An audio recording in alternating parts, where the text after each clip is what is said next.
O'Reilly. You need parts? O'Reilly Auto Parts has parts. Need them fast? We've got fast. No matter what you need, we have thousands of professional parts people doing their part to make sure you have it. Product availability. Just one part that makes O'Reilly stand apart. The professional parts people. O'Reilly Auto Parts. There's nothing like snook hook sets at dawn or catching a tarpon in the moonlight. Find your next fishing trip made easy on fishingbooker.com and experience the magic of the Sunshine State or any other destination on your fishing bucket list. Book a blue water adventure in search of sailfish or go snapper fishing with the kids. With over 6,000 captains and trips to choose from, planning your next one just got a whole lot easier. Download the Fishing Booker app on the Google Play or App Store, or visit them online at fishingbooker.com to book your trip today. You ever get that feeling the walls closing in, the concrete jungle suffocating you?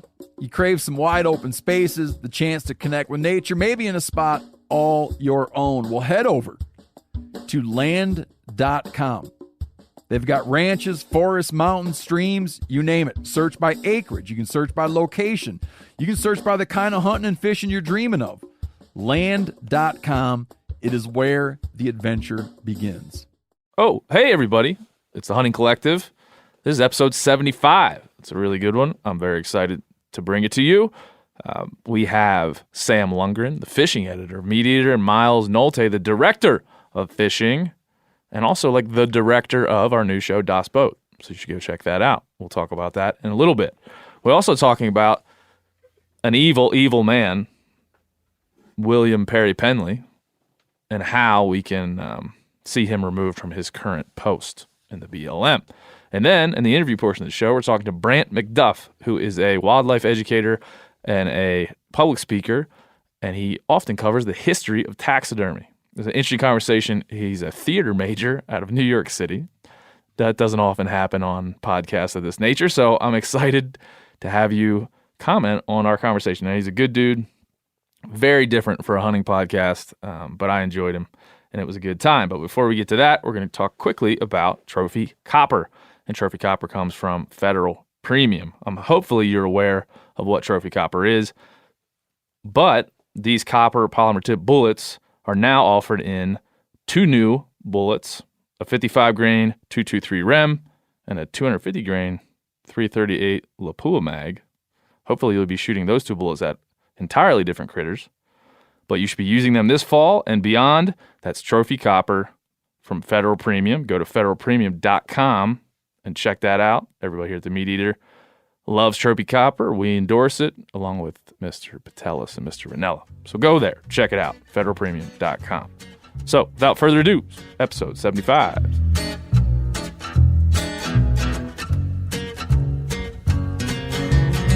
I guess I grew up on an older road, a pedal to the metal, always did what I was told. Until I found out that my brand new clothes came secondhand from the rich kids next door. When I grew up fast, I guess I grew up mean. There's 1,000 things inside my head I wish I ain't seen. And now I just wander through a real bad dream, or feeling like I'm coming apart at the seams. But thank you, Jack Daniels, number 7. Hey, everybody. Welcome to episode 75 of the Hunting Collective. I'm Ben O'Brien. This is coming to you as August winds down and we get into the thick of hunting season. I've got some hunts coming up you'll be hearing about later on. But before we get to that, we're going to get to Miles Nolte. Good morning. What's up? Just living the dream, buddy. Yeah, Phil, we got a new podcast table. We got all kind of new microphones. How you feeling about it? There's a lot more room. I'm a big fan of what's happening in this room right now. Phil, I feel like you're part of the process. You guys can't see this right now, but Phil used to be crammed into a corner literally behind a sheet. Yeah. And now little tiny closet. He has a literal seat at the table. I know. It's earned or unearned is yet to be seen. But come on. I'm at the table. His chair is higher than all of ours, too. Yeah, I'm noticing. Phil freed himself from. I kind of feel like he actually is sitting in judgment over the rest of us. That's true. I was saying earlier, this is his little kingdom. No doubt. So decorated. Yeah, so it's starting to look like somebody really thought this out. Earlier, it was just we had one. Wes Seiler described it as like hotel art. He wasn't wrong. He wasn't wrong about that. The hotel art is still up. It's still there, but it's starting to look like now there's just more of it. Yeah. So it feels kind of homey. Yes, that's true. We're all reeling from last week's Phil reading mean comments. It was quite a revelation, wasn't it, Phil? Yeah, I mean, I personally enjoyed it immensely. You really enjoyed it. I enjoyed it immensely. And we made a mistake. We didn't have Miles come in with his velvety voice. Oh, we'll rectify that over the time. I got to say, as a longtime listener and part-time contributor, I thought that shit was really funny. I died laughing. I was giggling like a schoolgirl during it. And then when I listened back to it, I was like, hee hee hee hee. Like in the middle of it one time. I was like, well, that just knows I was having a good time during that. No, it was good. You cannot deal with angry comments in a better fashion than that right there. It was very, very great. So we'll get to that, but we're going to make some angry comments before we get to that.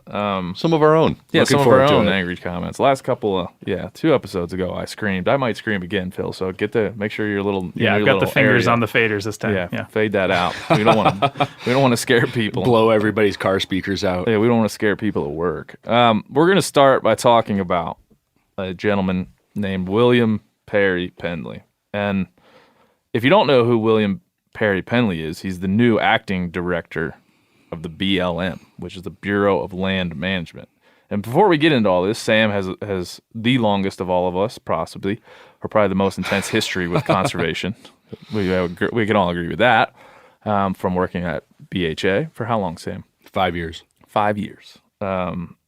So give us a quick rundown of the BLM, what it means to public lands, and kind of why the acting director of this branch of our wonderful government might be important. Yeah, the BLM is, a giant portion of our public land estate, 247 million acres out of the 646 total that we possess as American citizens. But it's often kind of plays second or third fiddle, I suppose, to some of the more prominent public land management agencies like the National Park Service and the United States Forest Service. Those were founded much earlier,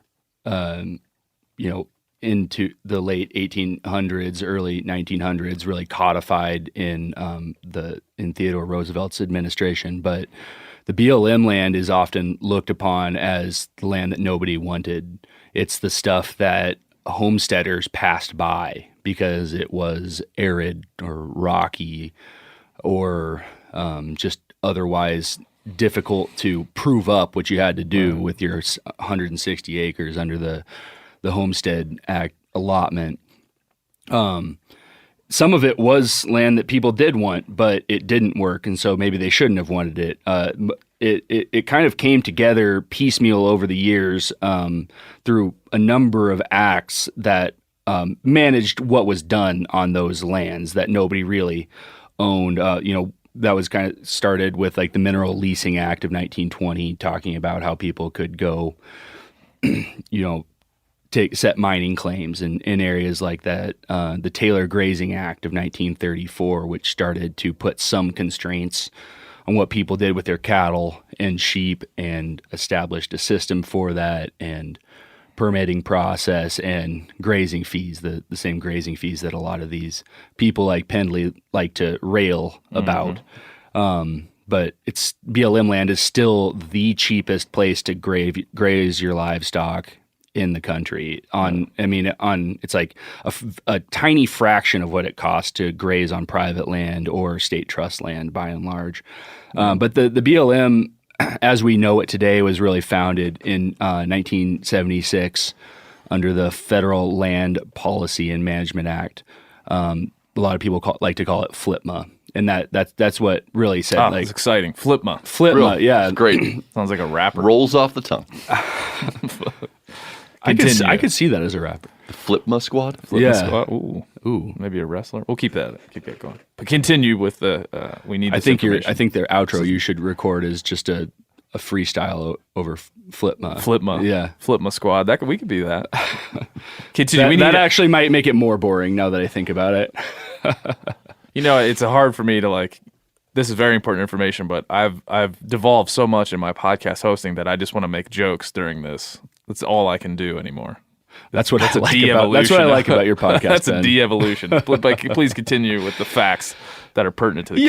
Yeah, and I'm almost done. It's the land that nobody wanted. It's often talked about as scab land, scrub land, bad lands, all sorts of pejorative names that make it seem like the dog shit that the federal government shouldn't be paying for, shouldn't be managing, that it'd be so much easier and so much more cost efficient, economically beneficial to sell those areas to private individuals and corporations. But I'd like to point out, and I assume most people who are listening to this have at least some relation to hunting, that that's where most of the public land upland bird hunting in the western United States happens. If you want to shoot a sharp-tailed grouse, you're doing it on BLM land.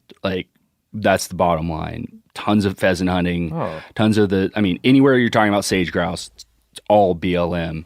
And I do a ton of mule deer hunting every year on BLM ground.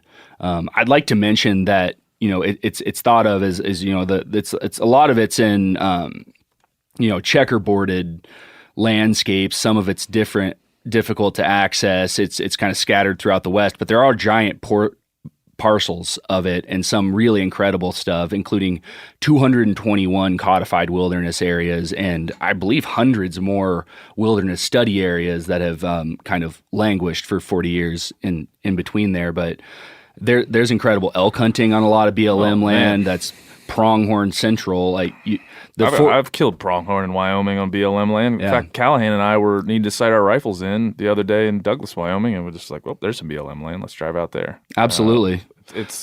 And guess who's from Wyoming? Guess who was born there?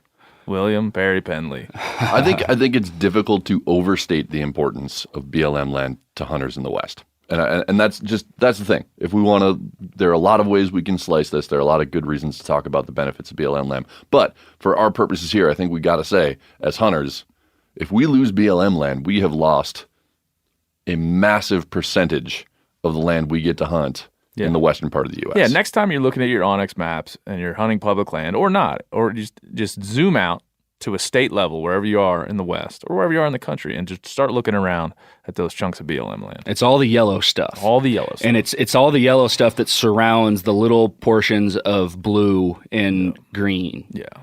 Yeah, and I think before we get to Pendley, I think we should talk a little bit about, I heard a colleague of mine the other day talking about the public lands movement in general, I think led by BHA, and also TRCP, but mostly led by BHA. And talking about chiding the public lands movement for not being a movement of action, for comparing the public lands movement to a group like RMEF or DU. What has BHA done for habitat? If I compare that to what RMEF has done for habitat, I can honestly say RMEF has had a bigger impact. But when this movement comes up and when it becomes important is moments like right now, is when we can be advocates for these lands and we can tell our government and the folks that run it that this is not okay.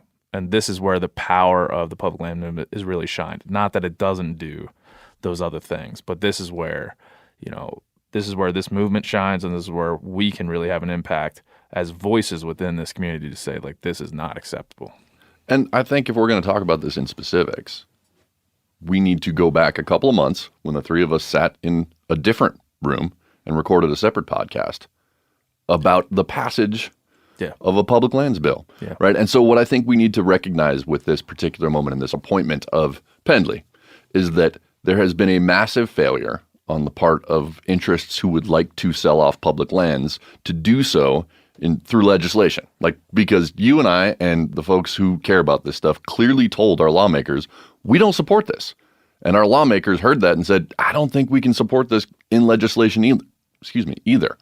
So what's the next move? We appoint someone as the head of this whole department who wants to find ways to circumvent the will of us and keep our lawmakers from being held accountable for it. Yeah. And get there in a different manner. Yeah. And yet another podcast that Sam was a part of, Steve Ranella, we were talking about public versus private in our community and how like those cultures have kind of clashed a bit within the hunting community. And we said there, the reason why we're so loud about public lands is because it is actively under attack. This is actively under attack. And we'll have laws where we feel real comfortable. And one of those main laws this year was the lulls, LULLS. One of those main times where we felt comfortable was, when that public lands package passed. We're very excited about this. We feel like the tide is turning. There's not an immediate threat. And then something like this happens, and you remember why we're all advocates for this thing. You remember why we feel so strongly about public lands. And to tie this back to your point where you started, if we're going to look to a success of the organizations who are fighting for public lands, this is it. Yeah. You may not be able to see it in the same way that you can see habitat restoration, but this is just as real and just as significant to be able to keep all of us informed about what's going on in terms of legislation and other actions that are threatening our public lands, and give us mechanisms through which we can show our opposition. Yeah. Absolutely. And I think it's useful for people to look at the conservation movement and the groups, the different nonprofit NGOs within it as somewhat of a portfolio. Elk Foundation, Ducks Unlimited, Trout Unlimited, they all have their mission and do great work within that, and are very narrowly focused on the specific species that's on the logo. Yeah. It's obvious what they're supposed to do, but I think that's the great value of organizations like TRCP and BAHA and others is their mission is like, you guys seem to have the animals covered. Animal populations in the United States are generally doing fairly well right now, at least when we're talking about game. But those organizations arose from concerns about these things like the Sagebrush Rebellion that we're talking about here, the disposal of BLM land, and that's most needed right now in my mind. And it's a really critical problem, really something that needs to be resoundingly struck down. Yes. So let's get to the situation we're in, and we're just talking about this, Miles. Can you take us quickly through, like, how did William Perry Pendley get to be the acting director of? Well, that's a question I don't know if I can answer. How did he get there? He got there just through appointment. There was no oversight. There is no voting mechanism. There is no opportunity for public comment. An appointment simply means someone was just stuck there. Yeah, and during any other administration that wasn't the Trump administration, this shit would be front page news. Absolutely. They shoehorned this dude into the BLM with no congressional appointments of any kind. I'd like to emphasize acting director, because if he'd been actually appointed, then he would have a Senate confirmation hearing in which he would be fried. Absolutely. For advocating strongly against the agency he would be leading. Suing the Department of Interior. This times. Dude is an anti-government crazy person. But before we get into hyperbole, let's go. We're going off the rails already. I'm gonna give a little bit of reel it in before Ben starts screaming. Yeah, I'm gonna give a little, I'll try and be quick. A few historical points from his resume that cause concern for me, and I think there's a lot of, like I said, a lot of hyperbole, a lot of vitriol on all sides of these issues.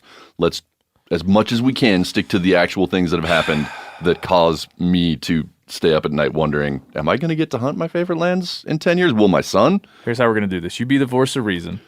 That's a bad idea. But okay. Real quickly. So for some context on Pendley, he worked for the Department of the Interior under Reagan and was dismissed from the Department of the Interior in the mid-'80s. Why was he dismissed by the Reagan administration from the Department of the Interior? Well, he had a significant hand in the debacle that's known as the Powder River Basin coal lease sale. Any of us who have hunted in that area know the Powder River Basin is just like this gold mine of habitat. It's just an amazing place. But it is also one of the epicenters of coal production in this country. And I'm not going to step into the debate about the benefits or drawbacks of coal. That's not what's at issue here. The way that the lease sale went down under Pendley was real sketchy. And he has been accused of finding ways to undercut the bid lease prices so that the coal companies could get the best price possible, therefore taking away the value of our public lands and undermining it so that the coal companies could make more money. Because of what he did there, he was dismissed from Reagan's Department of the Interior. That, to me, is pretty significant. And erodes what we would call public trust in an individual, which should be required for something. 100%. It's just that is one of the primary reasons from his history, if we look at things he has actually done, that I find to be very, very problematic. Now, let's jump ahead a little bit. He continues to be an advocate very publicly, opposed to federal public lands, now in charge of more than a third of them. His Twitter handle is @SagebrushRebel. Someone should give some context on that.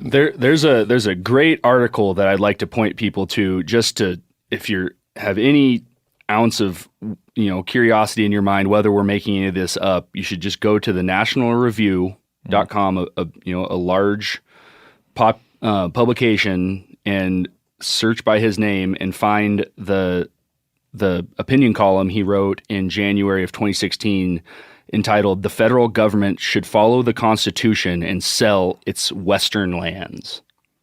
He wears this on his sleeve. Yeah. He's continually this year come out on his Twitter account multiple times saying we need to repeal the Antiquities Act. Yeah, he said the founding fathers intended all lands owned by the federal government to be sold.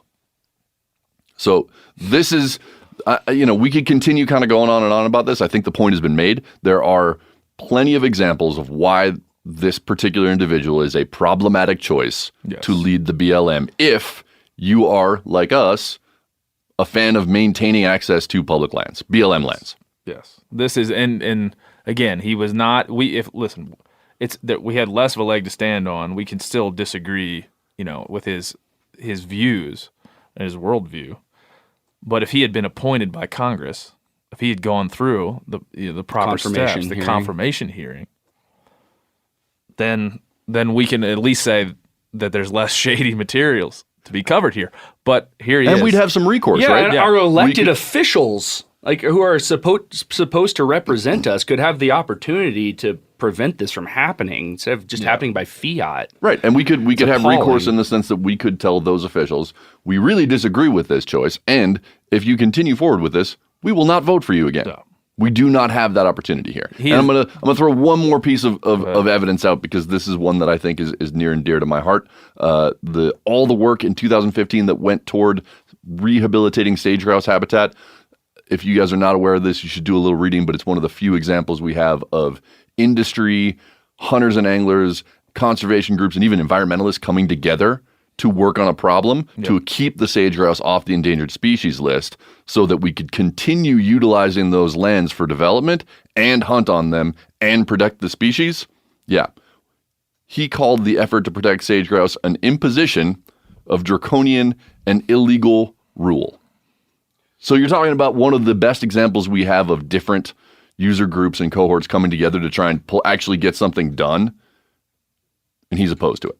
That to me is just unthinkable. And so let's get to, he's the acting director. What can he do, right?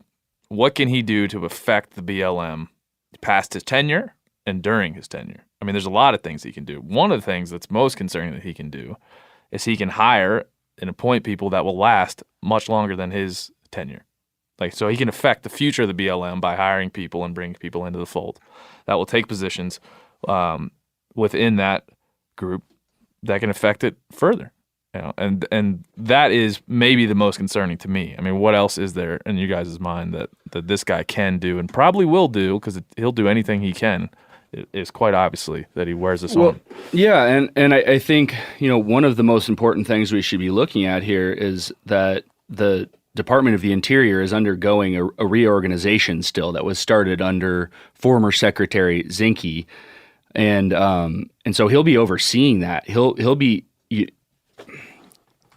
laying the bricks of the new building, if you will, and I just feel like that's just rife with opportunity for sabotage. I think he's going to try to make it smaller and less effective. Is it the BLM they're moving? Yeah, they're moving it out west. The headquarters of the BLM to Colorado. Yeah.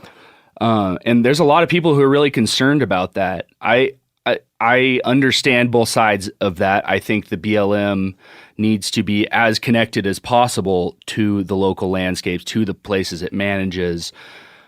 I think it is more so currently than people give it credit for, because those lands are still managed by people who live there, generally local people. And a lot of proud local. I have tons of friends who work for the BLM, and so when people trash talk it, I think about them. I don't think about the 2,000 miles away, the overlord of these lands, like some people like to describe it. But some people worry that by moving the headquarters of the BLM to Colorado, as they're currently planning to do, it divorces that from the decision-making center in Washington and may make it even less effective than it currently is, because those officials are 2,000 miles away from the congressmen who are deciding upon their budgets and their directives. So I'm a little torn on that, but the fact of the matter is the acting director oversees all of this, and appoints and hires people who are doing the dirty work and may not be choosing the most Boy Scout of BLM Rangers and people who really have a dedication to serving the public and serving the idea of multiple use under which the BLM and the Forest Service are managed, where we extract resources, but we also recreate, and those things are balanced equally. And so I'm concerned that that industry is going to be given a higher degree of attention in this reorganization than will hunting. Yeah, and I think a lot of people think, and I'm not sure what to think about this. Like I said, like you said, I could see it both ways, that the move out to Colorado is a ploy to kind of drain the BLM of a lot of the employees that are based in D.C. Yeah. A lot of these people aren't going to make that trip. Absolutely. They're not going to make that move. It's almost a clean slate for him to rehire the entire organization. So there's a lot of people that think, well, okay, what's the best way, under cover of, some really logical reasons to move it west? What's the best way to kind of strip this of what it currently is and remake it? And remake it for possibly longer than the current administration is in power or holds the office. Not to oversimplify things, but if you talk to people who work at the BLM field offices, and to reiterate this point, many of the decisions and the actual management of these lands are done by the field offices that are right there, mostly in rural parts of the West. Go in one. Yeah. They're going to tell you where to go hunting. They're really nice folks. Oh, they're nice folks. They've got the best maps. They do. And I love maps. I just have my truck stuffed full of BLM and Forest Service maps that I pick up for free at those places, and they're great because your phone does die. But if you go talk to those folks and you ask them what they need to better manage those lands, it's not a reorganization or a move out west of their headquarters. It's more funding. Yeah, that's what they need. And a reorganization and a move out west is enormously expensive. Correct. And the BLM has been held at funding levels that reflect those of the late 70s, not even accounting for inflation.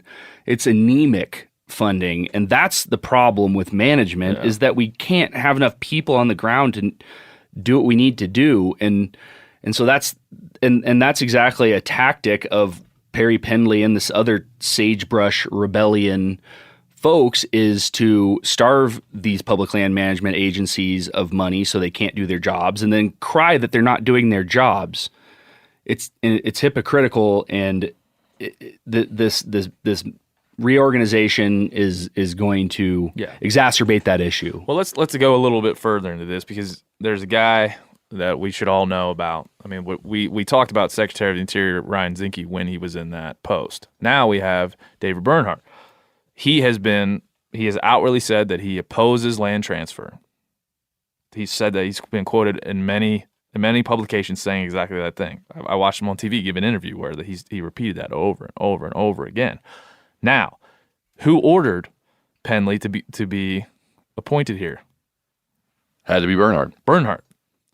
So now, there was a quote from Senator Daines here in Montana saying, like, well, who appointed him?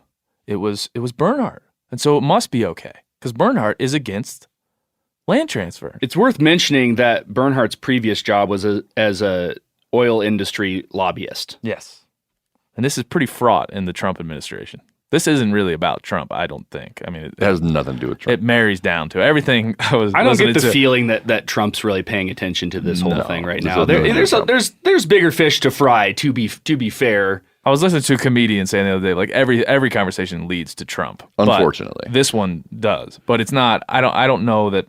I think like I can't bring myself to really blame him for this. I think the head of the snake is Bernhardt, in this case. 100% agree. And so and actually, you know what? Let's go even further. The head of the snake is oil and gas and other extractive industry money. Yeah. I mean, let's just be straight up about where is this coming from? It's all about it's about money, and it's about extractive industry money. And if you believe that the extractive industries actually care about your hunting rights or habitat or wildlife, I don't think you've been paying attention. Why would they? You haven't been following along. Yeah. Because it's clear. That's what's at opposition to these lands. I mean, that's what it is. Correct. It's always been that. Yeah. It's been that since we've had them. Correct. And so this isn't something new. But again, I mean, to circle it back, I think it's pertinent to say, listen, this has been going on. This is just another, this is a pretty egregious example, but another example of, that faction within our government and without that is going to continue to push this. So let me move this a little bit. If I am breaking the fourth wall a little bit, if I am you folks sitting there listening to this wondering, okay, they've been talking about this for quite some time. I get it. What do I do? What recourse do I have? What could I do about any of this? Do we have an answer for that person? You can write to your elected officials. That's for sure. You can show up at their public speaking engagements, like a lot of people did with Senator Steve Daines, and hold signs that say no land transfers, no Pendley. I mean, you can do that. You can let your voice be heard in those ways. Daines has heard from me several times on this through several methods, right? And if I'm going to be perfectly honest right now, I have no idea if that has any impact. I don't know that Daines or any other senator has the ability to change this. However, that's about all I got. Like, I don't know what else I can do. Senators do have a lot of power to change this, and I firmly believe in the power of calling them and telling them that. And if you don't feel like calling them, if you don't feel like having that conversation, email does work. They do respond and try to, often just rationalize away their behavior. But having been in D.C. and lobby senators, their staffers say that they take note. Like, most Senate and congressional offices have whiteboards that they're tallying calls and emails and even social media commentary about these things. And, while they still may be more beholden to certain special interests and certain, wealthy people more so than the rank and file voters, it's the rank and file voters that continue to allow them to have their high level jobs. And that when things reach such a cacophony, they do bend. And we've seen this numbers of times with the public land movement, that you can make the noise so unbearable for these congressmen that they do take notice and they do take action. And the Senate could fix this. So I think then the message to all of you who care about this and who think you want to do something is to get in touch with, make a phone call, write an email, do both if you're willing to, and let them know that you are concerned about this and you're very concerned about this particular individual being in this particular position. I think Sam's right. I mean, when you talk to people that are on staff for senators or on staff for congressmen, and you talk to them about, or even state legislators, we had Jess Johnson on, and she's talking about in Wyoming, watching at a state legislature meeting, like one email, change a vote. Like, the state legislator is sitting at the desk. The email comes in. She sees him reading it. She knows it just came, and he changes his vote during a session. And so that doesn't always happen. That's probably a more rare case than we would like to believe, given that these are our elected officials. Mm-hmm. But I mean that constant pressure. We saw it with Jason Chaffetz, and that constant pressure, when applied, will have results. We don't know exactly what those results might be from. In this case, I can't sit here and say this is the exact path to go forward, but I can say apply the effing pressure now. Agreed, and I agree that this is a little different because there is no vote here. Yeah, you can't just. That's why it's different, and that's where my cynicism comes in. Yeah, it's not a referendum. This one, and that's why it's so damn dastardly. Right. I think it's done in this way, and you have.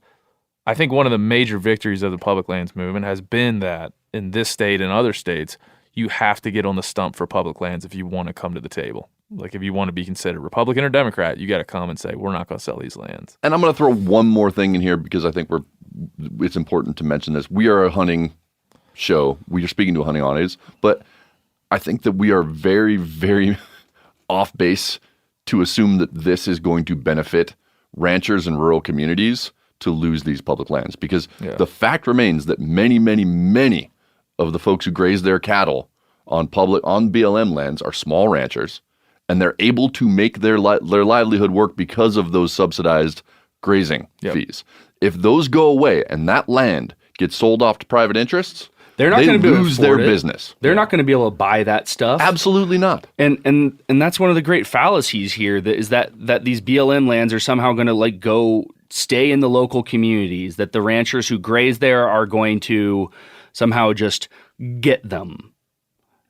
They're missing the point pretty broadly there, because these lands are going to be sold in an auction, like free market style system, and there are a lot of people who have a lot more money than the cattle rancher who's grazing on that land. He's not going to get it. He's going to lose there.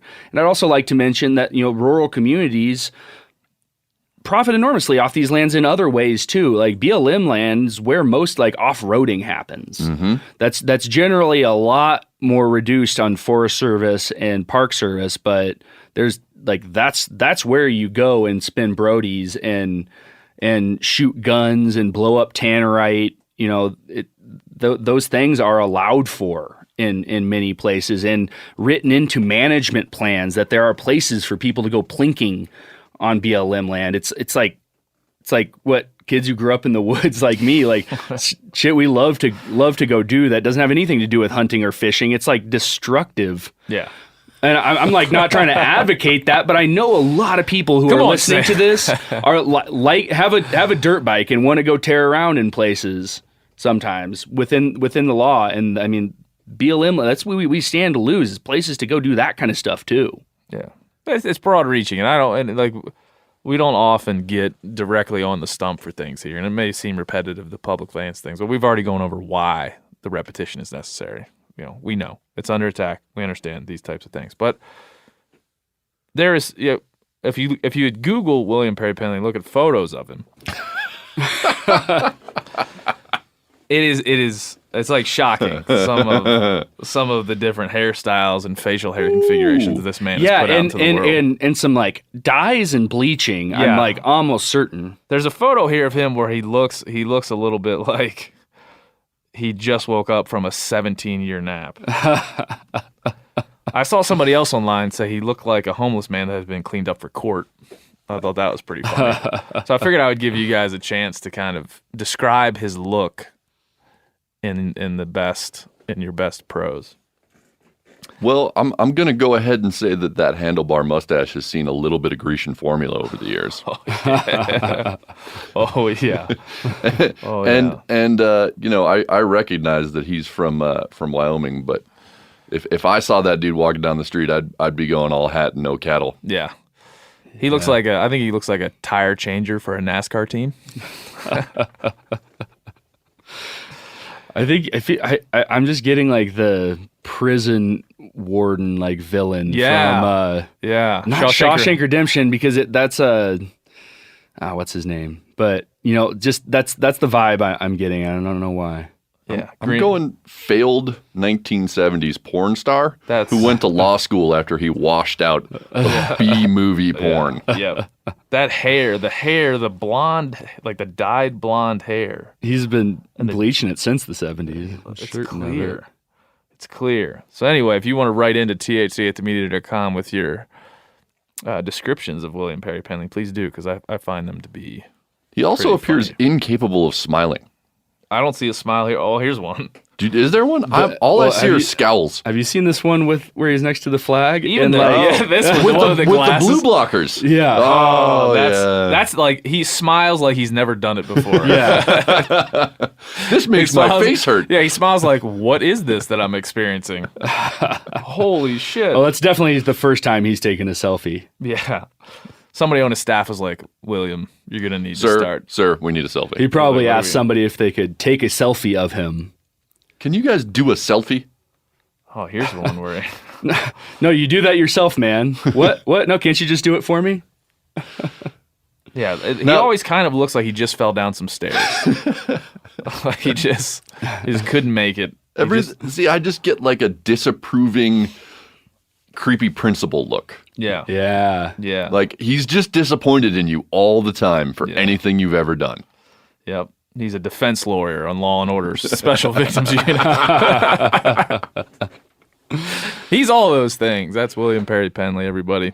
Well, all we can tell you is agree or disagree with what we've said here. Go look at the facts. Go read his history, read his comments. He's written 2 books. I mean, there's plenty out there from this man to, put his views into the crosshairs and go and do that research for yourself and find out what this man's all about and then what power he has in his current seat and take action. I would say if you love public lands and if you've ever hunted BLM lands or ever wish to hunt those yellow blocks scattered around the West, that you better do something here real quick, because he can make, every day this man can make changes to the BLM, to how it acts, how quickly it acts, how slowly it acts, what it does in judicial situations. This is a guy that can affect many, many things.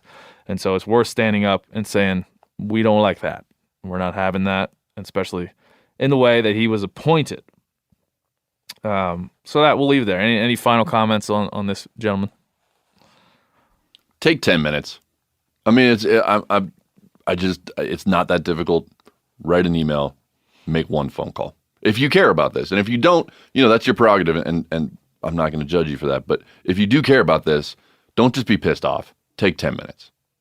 Yeah, and take 5 minutes before that if you don't believe us. Like, don't take our word for it. Just read anything he's read and see if that aligns with your vision of what you want the West to look like and the outdoor recreational opportunities you would like to have in the future. All right, to end this segment on William Perry Pendley, we're going to get, of course, to Brant MacDuff. Sorry, Brant, for getting real political on you for the interview. I'm going to ask Miles Nolte in his best voice to read some quotes from William Perry Pendley, Esquire, a man about town. Go ahead, Miles.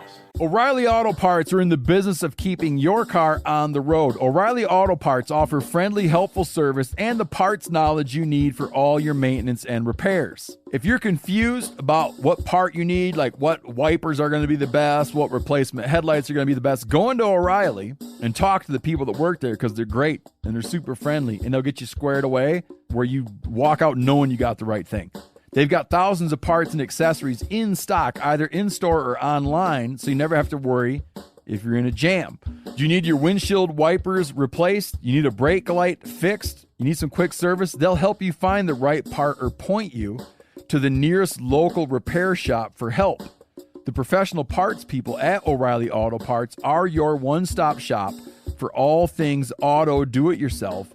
and you can find what you need in-store or online. Stop by O'Reilly Auto Parts today or visit us at O'ReillyAuto.com/meateater. That's O'ReillyAuto.com/meateater. There's nothing like snook hook sets at dawn or catching a tarpon in the moonlight. Find your next fishing trip made easy on fishingbooker.com and experience the magic of the Sunshine State or any other destination on your fishing bucket list. Book a blue water adventure in search of sailfish or go snapper fishing with the kids. With over 6,000 captains and trips to choose from, planning your next one just got a whole lot easier. Download the Fishing Booker app on the Google Play or App Store or visit them online at fishingbooker.com to book your trip today. You ever get that feeling you're stuck inside staring at screens and a primal urge kicks in? You crave wide open spaces, fresh air, the chance to connect with the land. Well, maybe it's time to find your own piece of the wild, but searching for property can be a maze. That's where Land.com comes in. They got millions of listings across the country, from mountain ranches to hidden fishing holes. Their search tools are like a seasoned guide helping you narrow down what you want. Land.com isn't just about buying and selling. It's about finding a place to hunt, fish, explore, or simply sit by a campfire and listen to the crickets. So head over to Land.com today to turn one day into today, because trust me, there's nothing quite like the feeling of standing on your own piece of earth. Environmentalists don't believe in human beings. The Founding Fathers intended all lands owned by the federal government to be sold. Westerners know that only getting title to much of the land in the West will bring real change. My lord.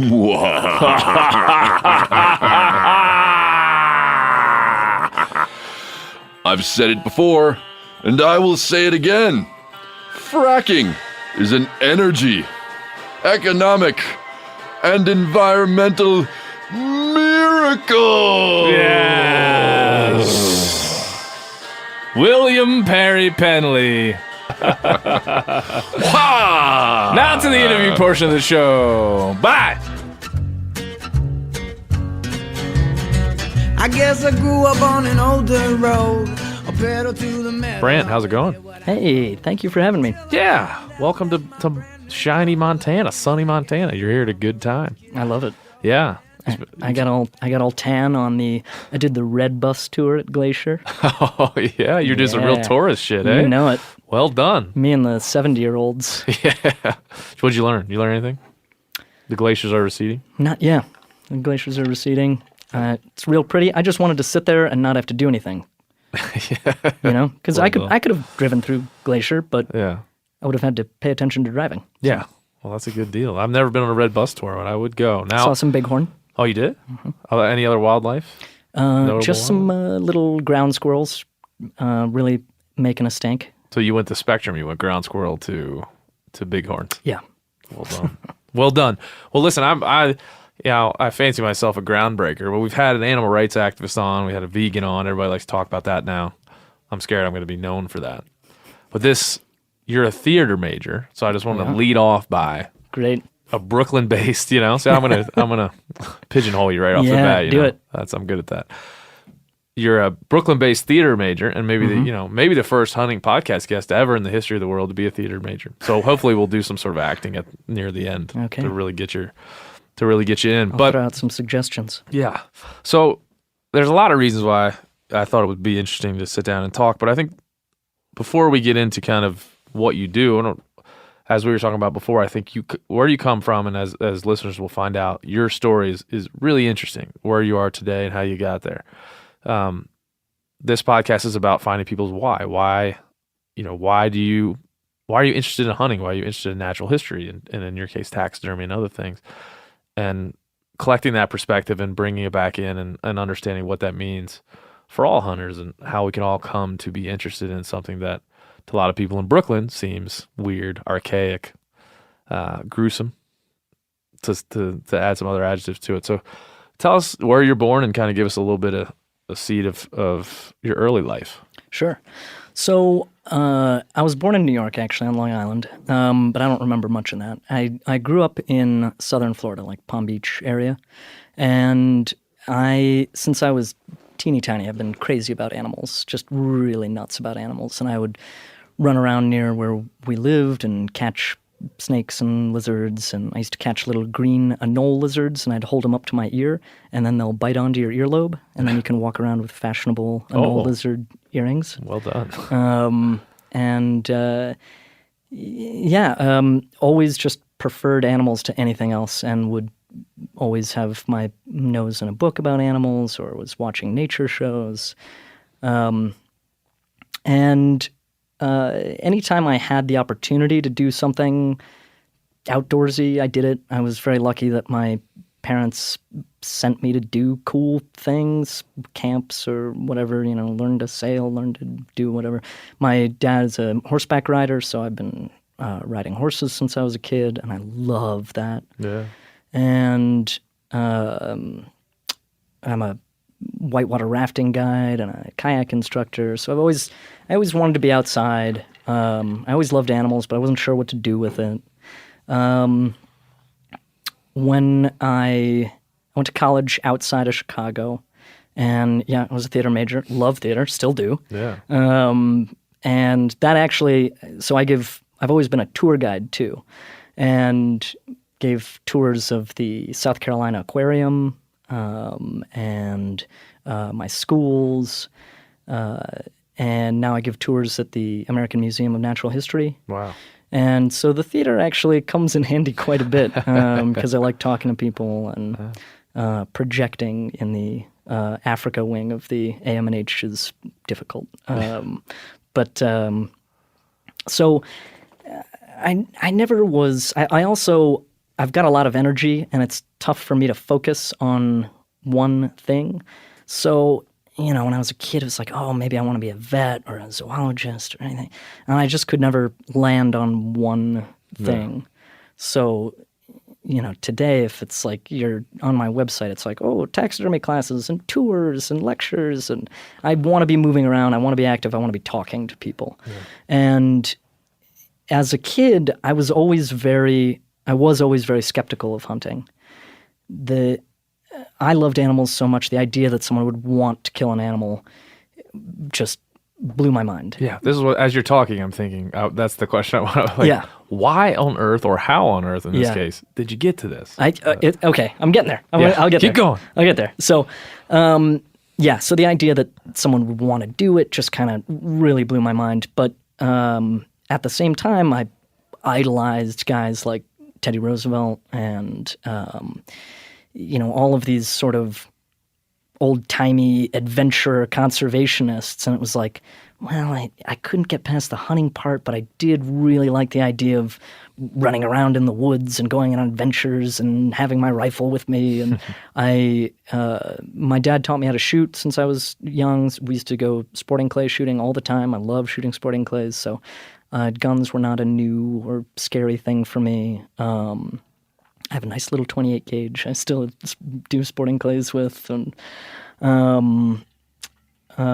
so there was always sort of this butting heads going on with me of I liked taxidermy. I liked what I saw in the museums. I liked it when I went to a lodge and I saw big moose heads on the wall. And I liked nature and I liked animals. And I couldn't always jive all of them together. But I knew there was something about all of it that I liked. And it wasn't until much later. It's funny getting into taxidermy first. Yeah. But I was living in New York, and I love the dioramas at the American Museum of Natural History are the absolute best habitat wildlife dioramas in the entire world. Yeah. And so I love talking about them. I love looking at them. I love the history behind the artists who made them, and Carl Akeley, who was responsible for the Africa wing and all their stories. And I was working at a museum. I was also working at a museum called the Morbid Anatomy Museum, which is unfortunately no longer a physical museum, but they still have a website, Morbid Anatomy, and it's about sort of history that gets lost through the cracks, things that were very common at one time, but maybe history has swept them under the rug, like the way you used to take a picture of someone after they died because maybe you could only afford one photograph at the time, and if someone died young, that was going to end up being their photograph, and things like that, or like the history of taxidermy. And so I got to learn more and more about the history, and about 10 or 11 years ago, I took a introductory taxidermy class, and after that, I was like, oh, I can do this. I'm not squeamish, and I like. Yeah, you were approaching it as like an art, a craft, something that would connect you to animals, not necessarily I can't wait to kill a big buck and make it into a shoulder mount. Yeah, exactly. And so it was sort of coming at it from a backwards angle of getting into the taxidermy, the art of it, the history of it, and taxidermy is really a great representation of the history of global exploration because you go back to this time where you had these cabinets of curiosity, which was really at a time where people were able to afford to travel the whole world. They would travel somewhere and they wanted to bring back souvenirs or like, look at this weird thing and bring it back and show it to their friends. So taxidermy became kind of a necessity of like, well, if I want to show off this weird animal, I have to figure out how to preserve it. So in earnest, that's sort of where it started in terms of how accurately can I represent this animal. And it took a long time to get it right. Yeah. But it wasn't until much later that I think it's sort of part of the, everyone in New York is very conscious of going to the farmer's market to get their food. And there's a lot of pride in that, of where you get your food and, what you spend on meat. And I think, I started reading these articles in the New York Times and the Wall Street Journal, and QDMA has their field to fork movement. Yeah. And just looking into that, it's not hard to see the natural progression of farm to table to field to fork. And if you are really, really, really concerned about where your food comes from, why don't you go get it yourself right out of the woods? Right. And I remember it's been a decade that I've been in hunting media, and I remember the first time I read like the New York Times headline, hipsters are hunters. Oh yeah. And they've been recycling that. But they'd love to go back to that old trope that's old to me now. But it's still relevant. I mean, the reason it's being continued to be written about because there's iterations of what I think is a genuine movement, or at least in pockets could be called, of movement. So like I mean, you're living in a place where not only is there, you can't walk out to your back 40 and go scout for whitetails. You can't. I mean, the effort that you have to put into actually doing the act of hunting is much more than someone that sits here in Bozeman or is somewhere else, a more rural area. So you have that barrier to entry. Your other barrier to entry is there's no community around you supporting you to do it. And then I'm sure that's probably even more important than the actual physical going and doing it. But somehow you knocked all these barriers down. So to describe to people what that is, because I think a lot of hunters like me, who my dad taught me hunting, I've never known much anything other than that activity. It's hard for me to think of those barriers as real, but they are for you, or were for you. Yeah. So being one of those sort of like new hunters, especially in New York, it's real difficult. Yeah. Even if you are very interested and you have put in the amount of time and research and work that I have, that does not necessarily make it any easier. Just getting out of the city is difficult for any purpose. Most people do not have cars. I was going to say, a lot of folks don't have cars. Yeah, you don't have a car. For sure. So it's like, okay, well, where am I going? How am I getting there? And what am I going to do? Bring a deer back on the train with me? Like, and then, of course, it's like mentorship. Like, okay, who teaches you how to, obviously I took my hunter safety course, which incidentally I'm absolutely signing up to be an instructor because there's maybe just a couple of them in the city. Yeah, tell me and, where did you take your hunter safety course? in Queens. There were 2 places offering classes, and one was like a really long 1 full day. And I wanted to do that one because it was close to my house and it was a one and done day. And then I couldn't sign up in time and it filled up. And so I had to take this one in Queens, which took me it was 3 days long or 4 days long or something. And it's not really about, those class. I don't know the last time you took that class, but it's not really about hunting. It's just about outdoor safety, gun safety. You got to learn the rules and regulations and learn how to be safe. Yeah. And I think that's also another thing. So in one of the lectures that I give a couple lectures that I travel around with, and one of them is about the economic and environmental value of hunting in America, specifically in America. And people, one of the parts of that is, okay, if you're talking to young people, city people about hunting, and maybe they're interested, there's still a skepticism about guns. So even if you're skeptical of guns, you tell someone, okay, well, in order to get a hunting license, you have to take, it's something like 20 hours of, it's like 10 hours of online class, and then another 10 or 12 hours of in-person class. Yeah. And that's what you have to do to get a hunting license. Now, to buy a gun, you don't have to do any of that, but to get a hunting license, yes, you do. Yeah.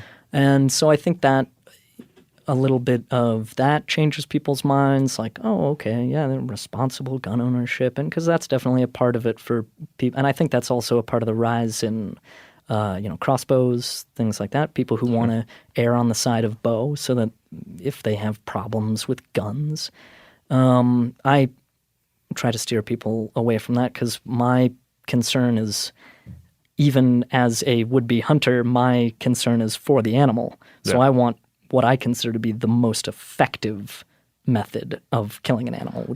I've said that recently on this podcast, and for years that I look at efficacy is a big part of when I get to the actual killing of the animal.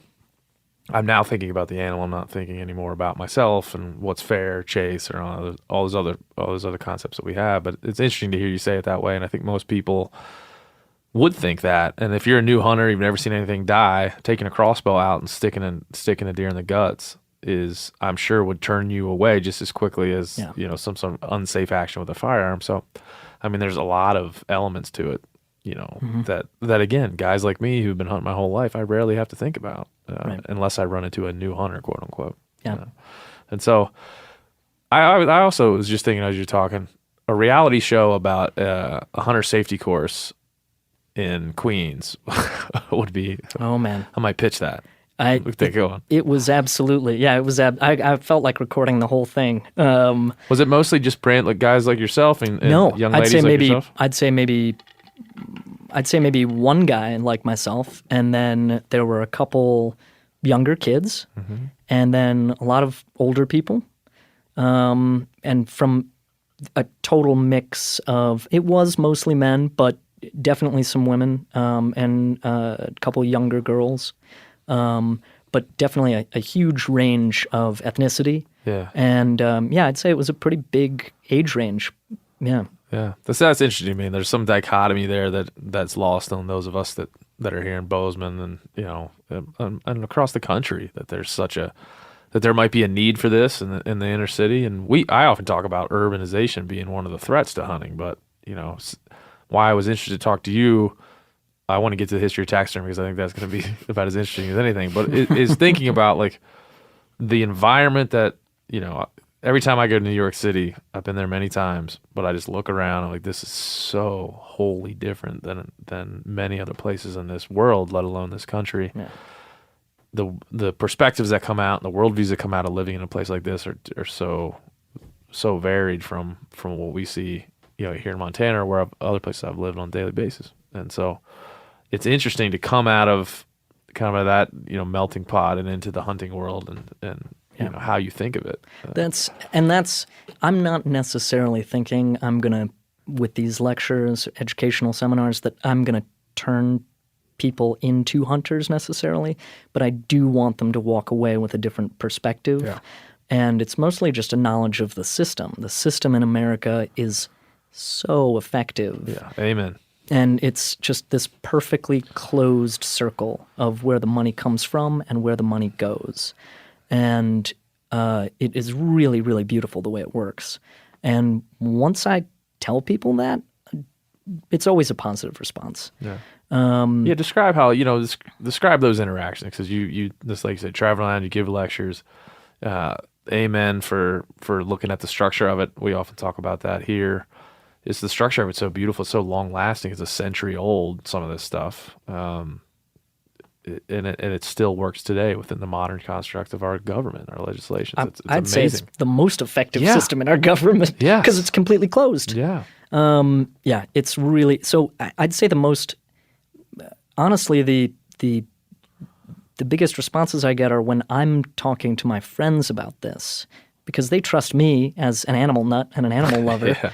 So but I had a friend who was very skeptical of hunting, just didn't like the idea of it at all, and she told me, horror stories about her dad and or her family members coming home from a whitetail hunt and her being upset at the dead deer hanging in the backyard and them teasing her about like killing Bambi and stuff like that. And it's like, that's what'll do it, And yeah, that'll do it. Teasing a small child about the death of an animal. Yeah, right. That'll do it. That'll do it.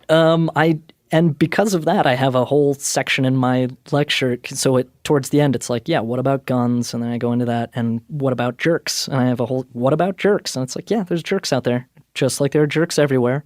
Yeah. But, you can look at how the money is spent, how the system works, and... Yeah, the point I always make is that whether you're a jerk or not, you still have to pay into the system. Yep. If you're just...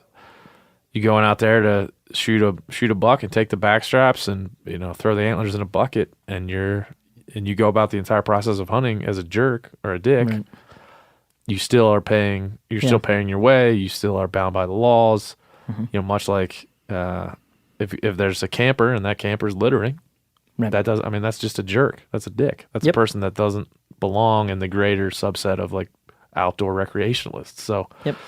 It's I'm sure coming from where you are, that's the view. The view is let's focus on the very small number of these individuals that are going hunting that just, for lack of a better term, are assholes. Yeah, well, because that's what you see and hear of. Yes, right.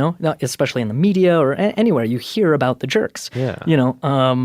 So I think we're at a time where I know you've spoken to the Pace Brothers and Taylor Sharp from Modern Huntsman. Tyler Sharp from Modern Huntsman, and I'm a huge fan of that publication and what they're doing because that publication, specifically this most recent issue on conservation, that is what will change minds. It's that type of media that might reach people who don't normally see that kind of stuff. And again, it's like, okay, well, you got to get that into someone's hands that's first. And there's pockets in the hunting world that just don't like that. They don't like the reskinning of hunting. They don't like approaching it that way. They feel like that's changing the core of what hunting is supposed to be and what the culture of our community is. They feel like, there's some insular points within it. And there's parts of that I see. But to your point, the reason why I had Tyler on and why I love the Pace Brothers and why I pursued these things because I want to see a varied look at what hunting is. It's different to so many people.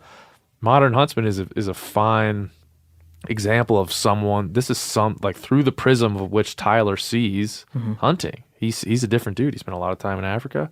He has a worldly sensibility. He's not just thinking about the whitetail in his backyard. He's thinking about the entire conservation landscape, and there's great value in that. Yeah, sure, it's not the way hunting's been portrayed and for most of the last 2 decades, but I think it's valuable. Yeah, and it's good to hear you say that. Like in the places where hunting just doesn't have the right representation, that could be a new way to do it, which is value. I see only value in that. I don't see any detracting from what we have. Right. Well, because I think the people that are going to continue, who already hunt and are going to continue hunting, or the people who come from a family of hunters. You're a young father, right? Yes. So those people are going to continue hunting in their family already. But if truly the number of hunters is declining, then you need to bring on new people.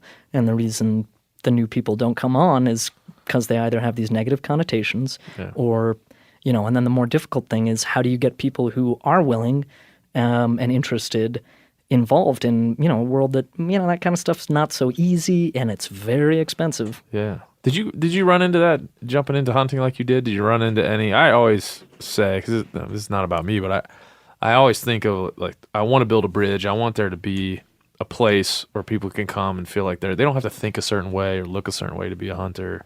They can just be. They can just pursue it for the reasons that they want to.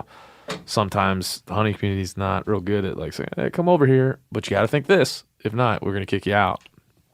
I have huge problem with that. So as you kind of jumped into this, you're giving lectures.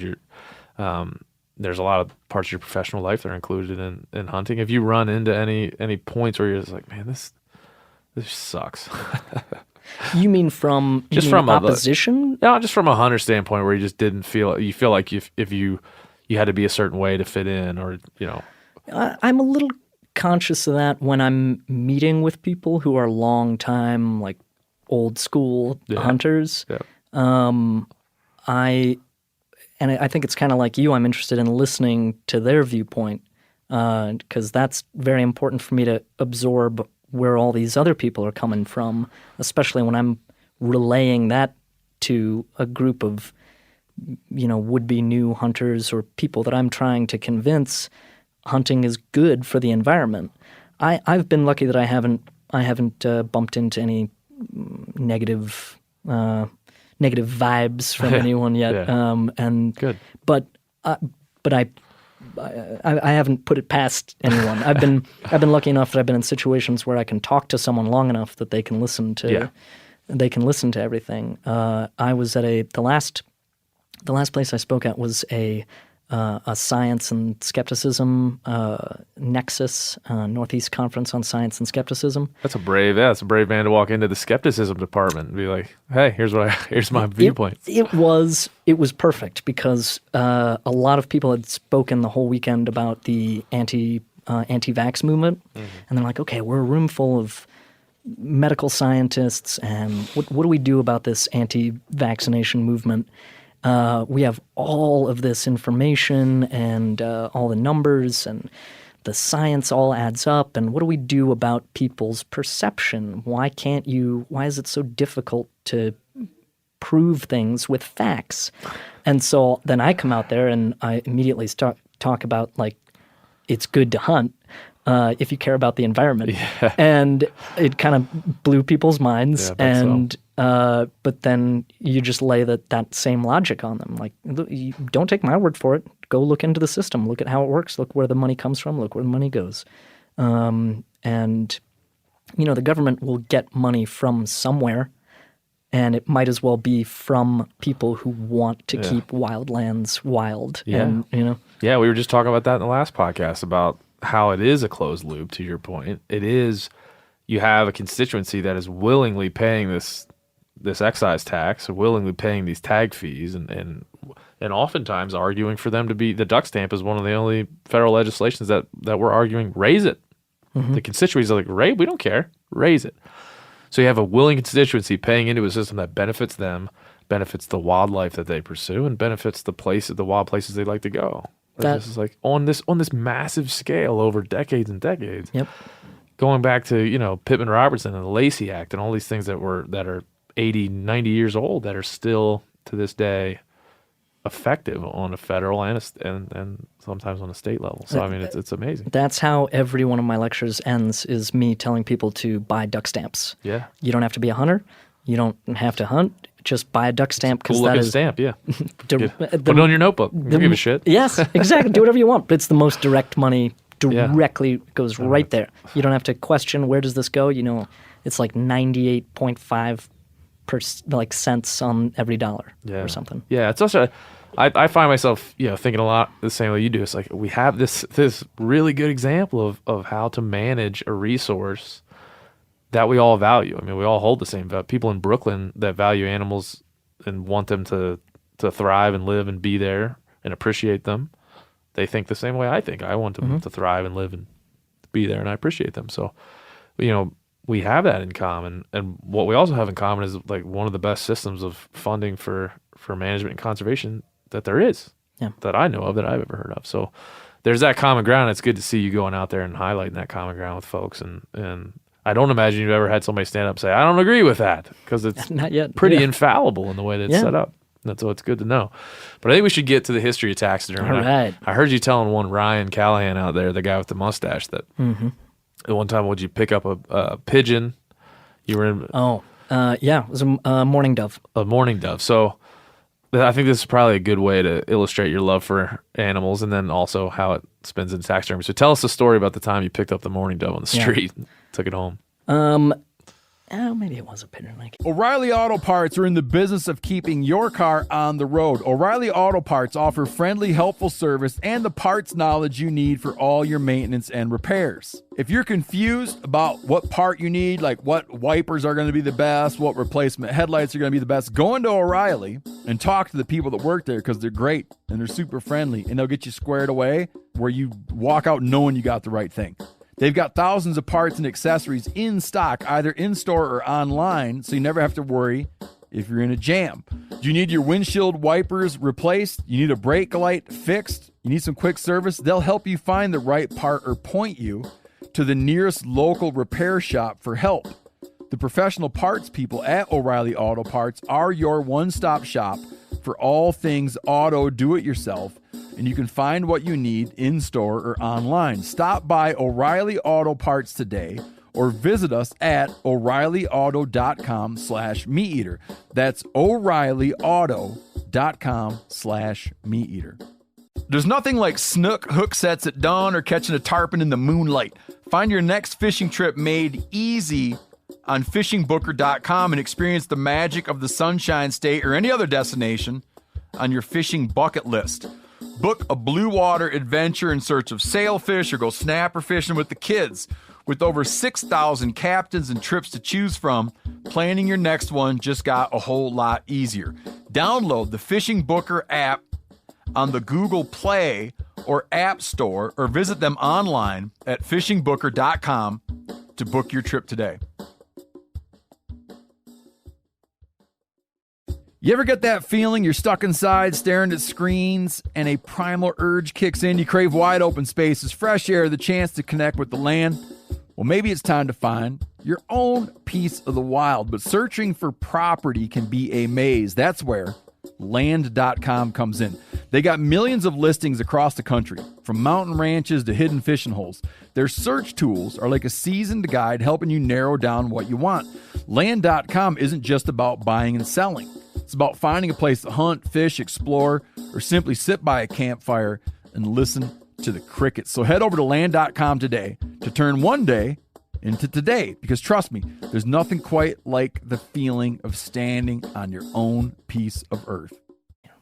I was going to the movies, and I was walking to the theater, and I walked past this pigeon that had flown into a window, and I always keep a plastic bag with me, so I do the old pooper scooper method and just picked him right up off the ground and stuck him in my backpack, and then just kept going to the movie theaters. So watched the movie and then had to take the train home at the end. And yeah, the inside of my freezer is so you went unique. You watched the movie. Oh yeah, with a dead with the dead bird in your backpack. Bag. Yeah. Okay, says a lot about you, Brant. I'm concerned, but also intrigued. And so you went home, and then you. He's been in my freezer for a while. I had to do a little bit of a freezer clean out a while ago because it was getting packed in there with roadkill and. Hey, somebody's got to do it, man. That's the thing. I live in Brooklyn, so I don't come across a lot of moose. So it'd be a lot weirder if you did. Yeah. So I tell people I'll taxidermy anything that will fit in my freezer in Brooklyn. It's good. Hey, Steve Rennell lived like that for a long time. Yeah. It works. So you give a lecture called "The History of Taxidermy." We're not gonna. We don't want to blow the whole thing here for everybody. Certainly go to your website and find out where you are, I'm sure. Oh yeah. But the the history of taxidermy, I know from my readings and things that I know, it goes so many places culturally, and it gets into like anthropology and zoology and just the history of our relationship with animals, and as you're speaking about earlier. So when you talk about the history of taxidermy, where do you start? Like, what's the first thing you say? So what you just said is a great encapsulation. That's why I like the history of taxidermy as a history subject so much, because it does cover so many bases. And I love animals, so it's all about animals, but you are also getting so much of global exploration and the history of peoples and the hunting is much the same way, right? I mean, you learn the history of hunting. You kind of learn there's these spider webs and cracks in the foundation that lead you in these other places. You're like, wow, I didn't know about that. So that's cool.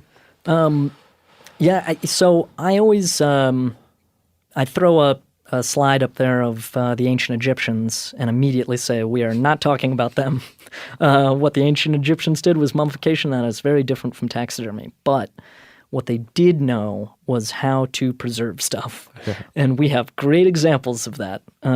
So they understood the importance of drying. And really, taxidermy is about extremely controlled drying. If you can clean something and dry it well enough, it'll last a very long time. So the ancient Egyptians understood that. And then you get into a period from like 1500s on, and you get these cabinets of curiosity where now people have enough money that they've got their own ships and they want to explore the world, and because of that they want to bring back souvenirs. So it's like, what are you going to bring back, and how can you bring it back if you don't preserve it properly? So most things were not preserved properly. They just looked like garbage, or they fall apart or whatever. But they would have these rooms that are really the precursors to the modern day museum. So you had a room in your house, like a very large, like a study or a den, but it had all of these artifacts all over the walls of stuff that you had collected on your travels. And that sort of turned into our modern day museums. And the first museum in America was in Philadelphia. And these early museums, it was still sort of cabinet of curiosity-esque. Things weren't labeled and cataloged, and they were just kind of stuff thrown up on the walls for you to look at. And they would have a vague information of like where it came from or something like that. But when you had the earliest ones that actually practiced Linnaean taxonomy and actually listing things and organizing species, and then you sort of get into these modern day museums that were able to showcase the animals more, and taxidermy is getting a little better at this point. Is it safe to say, like, at this early stage, like the Museum of Oddities approach is more where taxidermy sat prior to the more, intellectual pursuits? So it was a private thing. So if you had the money, then you would have, it was a popular Victorian era hobby, not just for hunters, but to preserve things and get better at preserving things. It was sort of this mix of, it was really about collecting. So people would be really obsessed with birds, and they might try to get every particular species of seabird that lived near where they lived or something, or bird eggs or what have you. But it was, a lot of it was about collecting and sort of showing off your collection. Hunting was a big part of that. Once you had the money to start traveling and bringing back the animals that you had hunted, there was definitely that element to it, preserving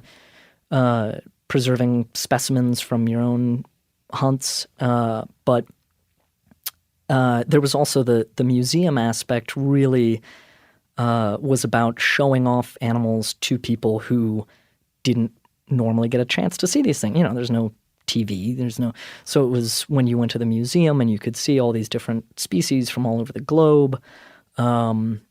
This is earlier in the history of taxidermy. One character who I really like to talk about is Martha Ann Maxwell. She's a very cool lady who she and her husband were moving out to, I can't remember, it was Colorado. Yeah, Colorado. And they called her the Colorado Huntress. And her husband's like, yeah, I want to go pan for gold. And so they get this house, and she wants to, he's like, you take care of the house, I got to go pan for gold. And she goes to the house, and there's some guy living in it. And she's like, get out of the house. And so they go back and forth, and she eventually is able to lock him out of the house so she can get back into it, because she's like, this is the house we bought. And she goes inside, and there's a bunch of like half-finished taxidermy projects, and she's like, whoa. But she's kind of into it.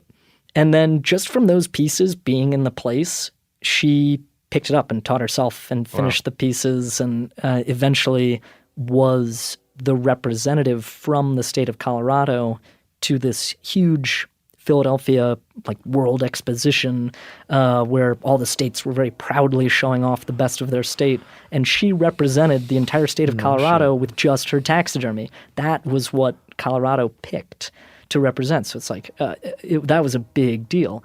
What years was so this she is like active? this is 1800s. Let's see, early 1800s. I don't have all my notes in front of me. I'm not going to remember an exact date. I'm always missing out on dates and data. But basically two guys who we consider kind of the fathers of modern day taxidermy were I'm just looking kids. at a picture of her now. Oh yeah, she's badass. Dude, she is badass. Yeah, she's great. Holy crap. They named an owl after her. She's very cool. Yeah, look her up. Yeah, if you're out there in the world. Martha and She's Maxwell. She's a cool lady. Holy crap. And yeah, so like we consider like William T. Hornaday or Carl Akeley, these like fathers of modern day taxidermy, and they were just kids when Martha was doing all this stuff. Now, they were much better at it than she was, but she was completely self-taught, and at the time, no one had seen stuff like that. No one had thought to put that's her. That's her exposition. So the fact that she had animals in natural poses amongst trees and their natural environment, that was like a new thing. Normally, you would just put a head on a wall, or you just had sort of this static animal standing in the middle of a room. Yeah. But these were leaping deer, and so it was revolutionary. Yeah, 1876. It says that there you go.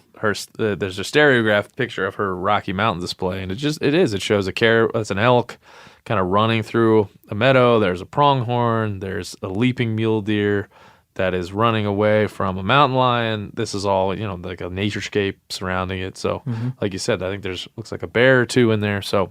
It's like an early wildlife diorama. Now, all of those things wouldn't be happening in that teeny tiny space, but she wanted to really show it off. Maybe in 1876 it was just that rich. There was that many. Wouldn't that be great? That many critters running around. Yep. But it's really, to me, I mean, looking at something from 1876, you're starting to see what you see today. A real appreciation of the natural interaction of animals and depicting that through taxidermy. Yeah. It's pretty cool. Yeah, and I think there's people don't really understand what goes into a good taxidermy mount, and I think they just see taxidermy as its own separate thing as opposed to an art form, and it really, people need to respect it as an art form. I can't tell you how many times I've had to answer the question, and you maybe just being an expert in taxidermy and living in the city, how many times people have asked me, is that the real eyes? Is that the real tongue? Is it the real animal under there? And just the lack of understanding of those things. And when I would go, be on a media trip or something, I would go to a real fancy ranch house, and there'd be a bunch of like guests touring the West and out in Colorado, and they would look at a giant elk, and first they would kind of, tense up and take a few steps back, and then ask the questions that it's like, is that the real animal? Is that right? What's under the hair? Yeah, they just don't know. And that's common. Yeah, when you look at a piece like that, and it's kind of fun when they can't tell if that's the real nose or the real eyes. Kind of the point. Exactly, it's kind of the point. And if you've really, really, really done your job, then you shouldn't be able to tell much of a difference.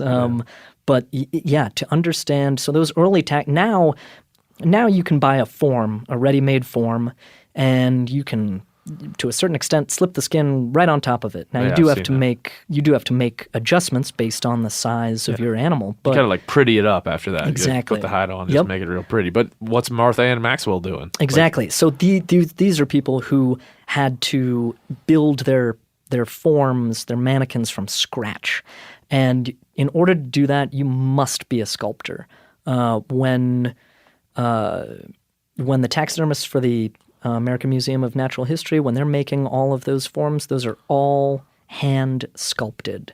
If you cannot perfectly sculpt the musculature of a Kodiak bear, it's not gonna. Can't do it. It's not gonna. When you put that skin back on, it's not gonna look right. It all had to be hand sculpted. Yeah, in 1876, where is somebody like that living in the middle of seemingly nowhere how are they sculpting? Yeah, so the sculptures came a little bit later. What earlier taxidermists were doing was a form of what's called wrapping. And so you might use the skeleton to help you get an idea of how to build a little armature out of wood or something.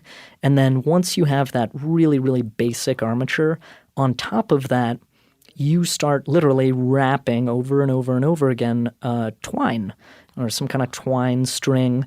And what you're doing is mimicking the muscle strands in your body. So you are one after another over and over and over again. You are creating the musculature of that animal over this very simple, rudimentary mannequin. But you have to sculpt it with twine. And then later on, we get more advanced techniques where you use the skeleton to help you build a rudimentary armature. And then after that, you are sculpting with clay all the musculature of the animal. And then after that, you make a mold.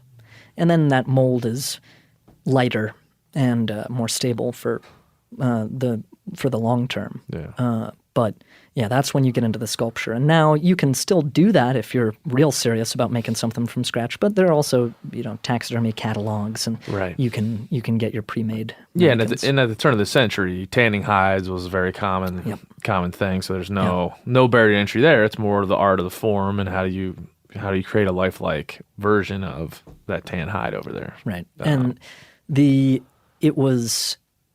Because taxidermy was so popular in the late 1800s, early 1900s, especially with everybody going on these early safaris to Africa in the early 1900s, there was this huge boom in taxidermy. I mean, there were some towns that had 18 taxidermists in the town.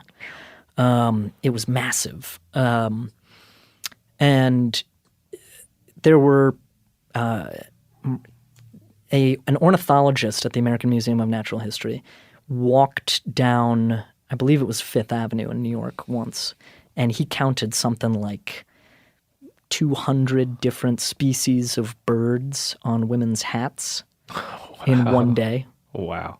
So this was before we had all these protection regulations, so it was part of that, the sort of the bad, the bad that led to the good. That's what I was. You get like the extinction of the passenger pigeon because, no one knew there was no bag limit. What's a bag limit? And there were so many of them. They'd say that you could look up and you wouldn't be able to see the sky. There were so many passenger pigeon, and so people would just shoot the hell out of them, and then they'd sell them in the market as meat or anything. So, and feathers from different wild birds were extremely popular as something that you would put as part of a hat or an outfit in the Victorian era. Yeah. And this led to just huge markets for wild animal pelts and feathers. Well, that's it. When you kind of delete or take away the regulation from the equation, taxidermy becomes a whole different thing. Right.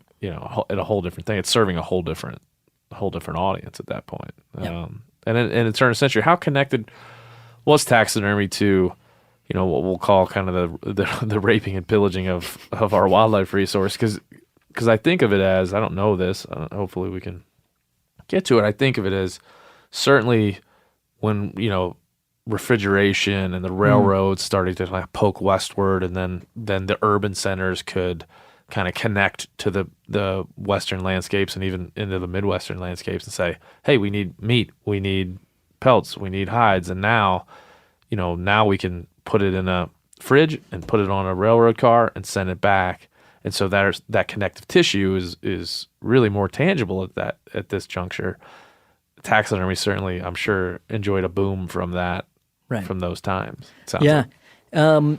Yeah, it's funny that you bring up the railroads. I mean, refrigeration, and that's how the modern idea of like preserving a person after they die for funeral viewing, like if you're going to get embalmed, the whole reason for embalming was just during the Civil War.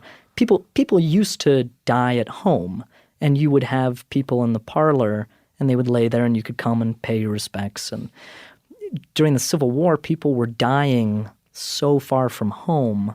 It was like, how do we get them back home? Yeah. And that was sort of the whole invention of embalming. Today it's almost like you have someone embalmed and you put them in a casket, and that's just what's normal. But it's like, no, there's no cultural history behind. We just needed to get dead bodies from here to there. Yeah. And so with the animals, I mean, so Carl Akeley was in Africa, and if he was getting elephants for a museum, everything had to be done in the field. Mm-hmm. And that's just great. You're out in the middle with the sun baking down on you, and you have to completely skin an elephant. Sense. And it was... He's gutting and skinning elephants. Skinning elephants. Not only that, but once the skin is off, you had to take the most precise measurements of every single part of that body, because you would have to replicate it once you got back to the museum.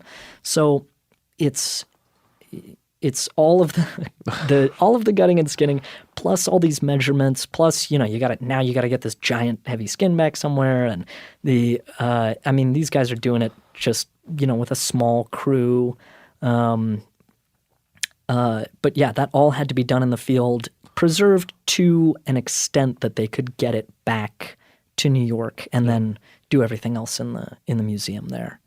The museum doesn't have taxidermists on staff anymore. We pretty much have all the taxidermy we need. Yeah, but we've seen most of it. Right. Yeah, but they do. They will contract out if things need to be repaired. There's a guy named George Dante, and he's awesome. He is an awesome taxidermist. He built the National Geographic did a cover story on it once of it's a fake elephant tusk that was made to put a transporter chip in so that this elephant tusk could be introduced into the black market ivory trade, and we could follow its progression through the black market. And he made that. And he does so much of the museum taxidermy and taxidermy repair. There are some really phenomenal artists out there. I mean, if you can look up the World Taxidermy Championships, the stuff that comes in and out of that show is unbelievable. There it is. Yeah, I've never seen that, but I go to Safari Club International shows. Oh, sure. And you go there and you just see, animal art, taxidermy, and some of these other really big shops that really, they're not. It's just they're not. The way I think of taxidermy is like, I killed something, right? Remake it. Yeah, that's not how they're thinking of it. It really is a study in kind of the interaction of animals and the natural world. And it's whether they think about it that way or not, that's the way it seems to me. Either way, you have to know your shit. Yeah. There's a story of at the AMNH, one of the bird halls was under construction, and there's some guy is hanging a goose or something from the ceiling, and two guys walk by and they start laughing and pointing, And they go, the goose they're flying the wrong way. And you look around, and you're like, what do you mean they're flying? You're inside a diorama. And it's like, oh, okay, because of where the light is and because of the direction the goose is flying, they could tell what time of year it was and the direction that the goose was going. And they're like, nope, that's the wrong way. And they had to redo the entire diorama. It's like all these podcast listeners that are like, hey, here's what you should have done. Damn it, yeah, the geese were flying the wrong way on that podcast. Yep. There's always somebody. Yep. No, and that's when did I think if you jump forward to taxidermy now, kind of what it is from the listener, what listeners to this podcast see it as, and it's connected to hunting in a huge way. They're intertwined in almost every case. How did we get there? Because we get to a point where we're very curious on what's out there. Taxidermy and other preservation methods have a lot of value in society. Then, we start to get into the Industrial Revolution. We start to move into a time where we're preserving wild places, and now we're putting game regulations on. So how's taxidermy changing during those times? Yeah, it's funny that there are two such, they seem like opposite sides of taxidermy, sort of the museum side and the hunting side. But, it's a lot of the same people doing the same work. But when I have taxidermy at home, it's nothing that I've shot. Yeah. For me, it's like, well, these animals, they die anyway eventually. And it's like, I have no problem with preserving. Like, if we want to start taxidermying more people too, hey, fine by me. Like, if something's going to go, might as well preserve it if it's, but the taxidermists who, depending on where you are, certainly you're going to see a lot of similar things in the shop. Maybe you're in real whitetail country, and that's the majority of what's coming in and out. And I think there certainly is some misconception about, oh, well, you've got all these heads on the wall. Is that the only reason you did it? And I don't see how it has to be a separate thing. I know there are a lot of maybe people who won't have an animal taxidermied because maybe they think it's disrespectful to the animal. I couldn't disagree more. I mean, it's a beautiful animal, and if you're going to shoot it for food anyway, why not keep it around? And you should explore that, because I mean, it's too obvious not to explore. Yeah. Like the idea of, I feel that way a little bit. I wouldn't say that I'm opposed to shoulder mounts or opposed to that kind of taxidermy or even full body taxidermy. I'm not opposed to it. I think it looks nice in certain places. I don't feature it in my home, but I don't know that I'm not doing that because of the folks who come in and what their reaction might be. And I'm just not saving myself the trouble and just rather put a skull on the wall and not have people go, oh, trophies. I maybe rather have that. I don't know if that's why I'm doing it. I haven't really sat and thought about it, but to me, somehow I prefer a nice clean skull and a European mount. That's just my preference, but that's kind of embedded in the hunting culture for us to defend taxidermy, defend why we're doing it. We speak about that all the time. Like, how did that come to be? Yeah. I think that often. The word trophy, certainly there's so many different ways to unpack trophy it's a and weapon trophy now. hunting. A weaponized word. Right. Right. So I mostly have European mounts too. I like just a little skull cap, but I like it covered in hair. Yeah. But and I do have a few full taxidermy pieces.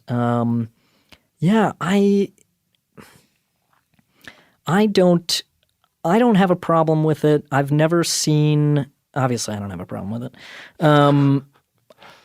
I think it's funny because in New York there are so many people who I teach an introduction to taxidermy class, and so people aren't necessarily opposed to it. I think also it seems weird to me that someone might come in and see a set of antlers and not have a problem with it, but then would have a problem with seeing a full shoulder mount. Yeah, see, that's the question I'm asking. Like, I can't. I understand the trophy thing. I understand that it could be somehow compared to some kind of egotistical wanting I get that. I understand that's where we are, but how the fuck did we get there? Yeah. I couldn't answer that question.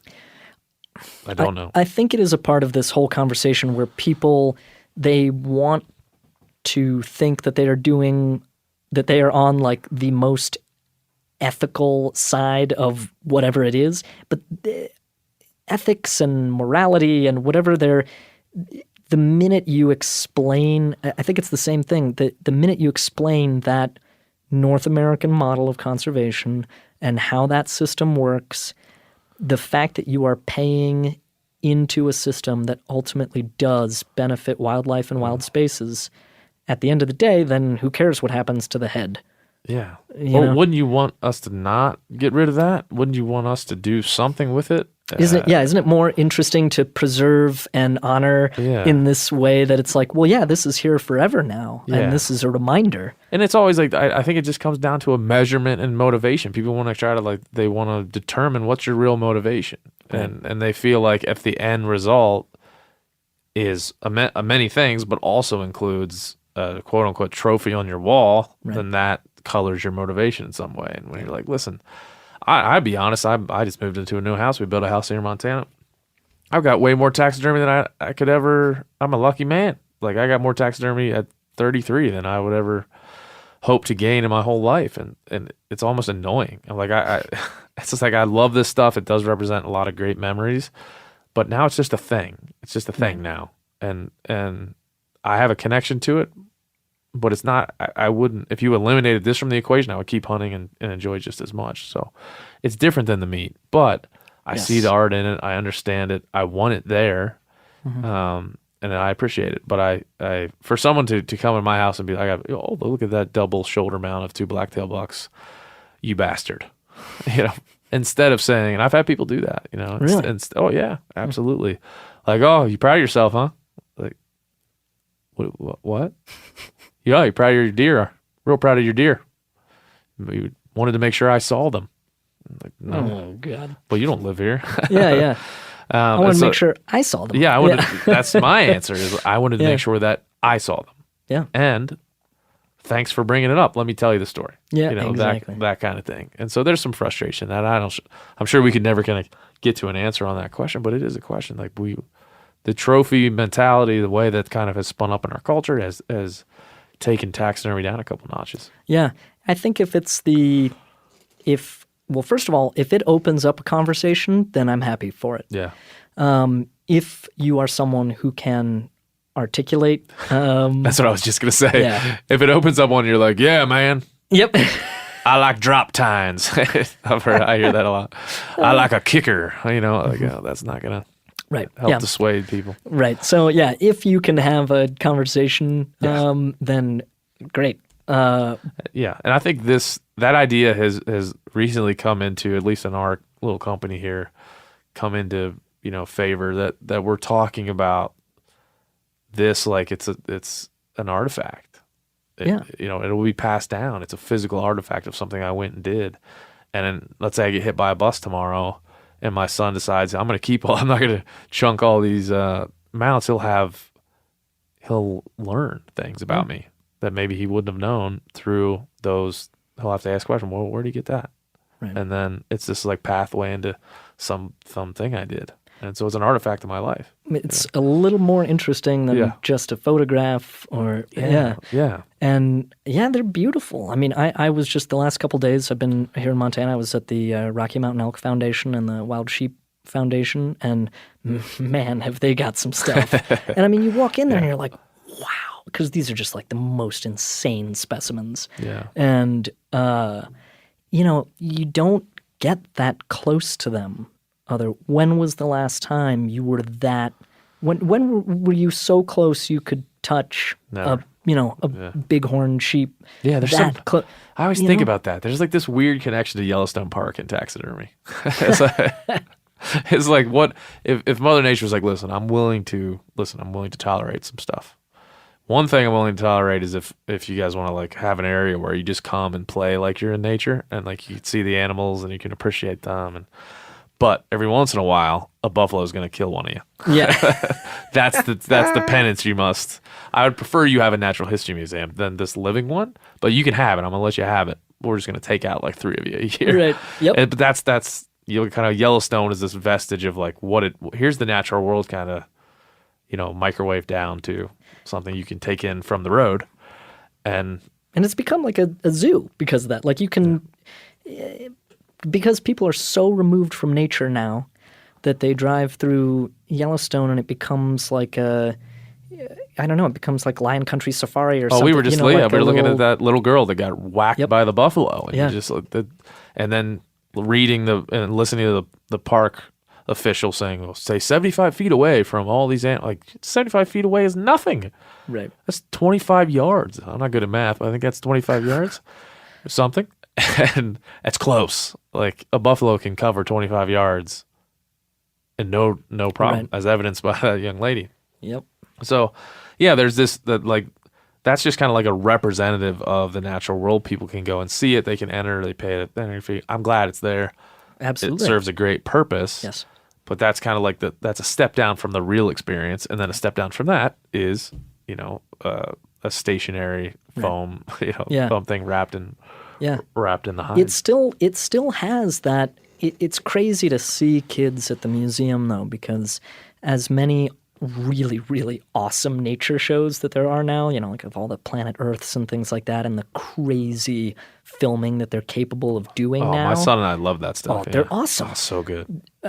But when you are in the museum and you are right there next to them, you see how big they are. Yeah. And there's so many things that you see in those dioramas that you can't see on the TV because you're just not, your body isn't that close to them. Yeah. And you still see kids just in absolute wonder at like the size or the look of this animal. Just try and I've experienced things like hunting moose in British Columbia and having a big bull moose walk 10 feet behind me, grunting and knocking over trees, and just like it sometimes crossed my mind, I live on the same earth as this thing. Yeah. Yeah. And so it's there's that amazement and that wonder in those, but that's a rare thing. There's very few people that have been in that situation, or especially regularly. So you can look to taxidermy as a guide to the natural world. This is what's out there. Look how fucking big it is. Yeah. Yeah. When my son sees a T-Rex skeleton at the Museum of the Rockies here in town, he doesn't just go, oh yeah, another one of those. He now sees that the toys in his room aren't, that's not a dinosaur. That's a dinosaur. Right. And so there's a connection there that I like. Yeah, it is cool to have those life-size representations as much as the shows are awesome, and I mean there's so much information out there, but to see one right in front of you that close, it does something to people still. Do you have a piece of taxidermy that you've seen that just completely has always stuck with you and awed you and something, whether it's this timeliness in nature or just like it's art? I really am so lucky to be in the American Museum of Natural History as often as I am. That's why I kind of tell us what's there. Right, because I remember seeing those as a kid, and then seeing them as an adult, you just have a greater appreciation for all the work that went in, because it's not just the taxidermy. The taxidermy itself is an unbelievable amount of work, and it is the best, but so much goes into those dioramas. The background art is also the best background art in the world, and that's its own crazy skill, because you have to be dealing with the depth perception of someone standing in front of a wolf, and then how do you make this how do you create that distance and the sky, and how do you make it all look right? And that's very difficult to do. And all of the plants that you see in front of you, all that foreground art, every single one of those leaves was handmade by someone, like out of wax from a reel. I mean, it's crazy. So there's one downstairs, the North American Hall. That's the most recent hall. It was completed in the 40s, 45, something like that. And it was actually renovated relatively recently in 2012 because the lights that used to be used in there, they've bleached out a lot of the fur, so you get a lot of Kodiak bears that are kind of blonde. Yeah. And so the glass had to come down. You can only enter the dioramas from the front. So the glass has to come down. You have to build something to stand on while you're airbrushing the bears back to their natural brown. But all of those dioramas, they're really, really, really unbelievable. There's one diorama of these two moose fighting, and it's incredibly what's the word? There's just so much motion and action in it. And the background art is very cool, but it's a little bit different than the rest of the background art, and it looks slightly impressionistic. Yeah. And so my favorite, still to this day, my favorite wildlife artist, this guy Carl Rungius, he was known as like the wildlife artist, and this donor was like, I really want Carl Rungius to do the background art on the moose diorama, and they're like, well, if you can get him, be my guest. And so he has this dinner party. He says, hey, Carl, look, come do this background art. And Carl's like, I don't know if that's a different thing than what I normally do. That's kind of a tricky type of art that I'm not used to. He was working on just, flat canvas. And the guy's like, you know what? I'm going to have a dinner party out at my estate on Long Island. I'll invite the taxidermist. I'll invite the foreground artist. Just come out, chat, hang out. And so Carl agrees, but he's no dummy. He knows he's going to get like wined and dined and talked into doing this. So throughout the whole night, everybody's drinking and having a good time, and Carl is pouring his wine into a planter behind him the whole night. So everyone's getting lit. And by the end of the night, he had arranged to be paid to do the one background more money than was paid to the AMNH staff background artist gets paid in an entire year. It was like $3,000 something. It was like more than his entire year's salary goes to this one guy for one piece of background art. And so he's painting the background, and eventually they're like, okay, well, we got to do some foreground stuff. And then he's like, great, well, it's moose season, so I got to go hunting. And so he leaves, and they're like, great, we'll be in touch. We'll figure out, we'll finish this up later. And then they try to get in touch with him to finish it, and they never hear back from him, ever. He's not dead, but he just never responded to them ever again.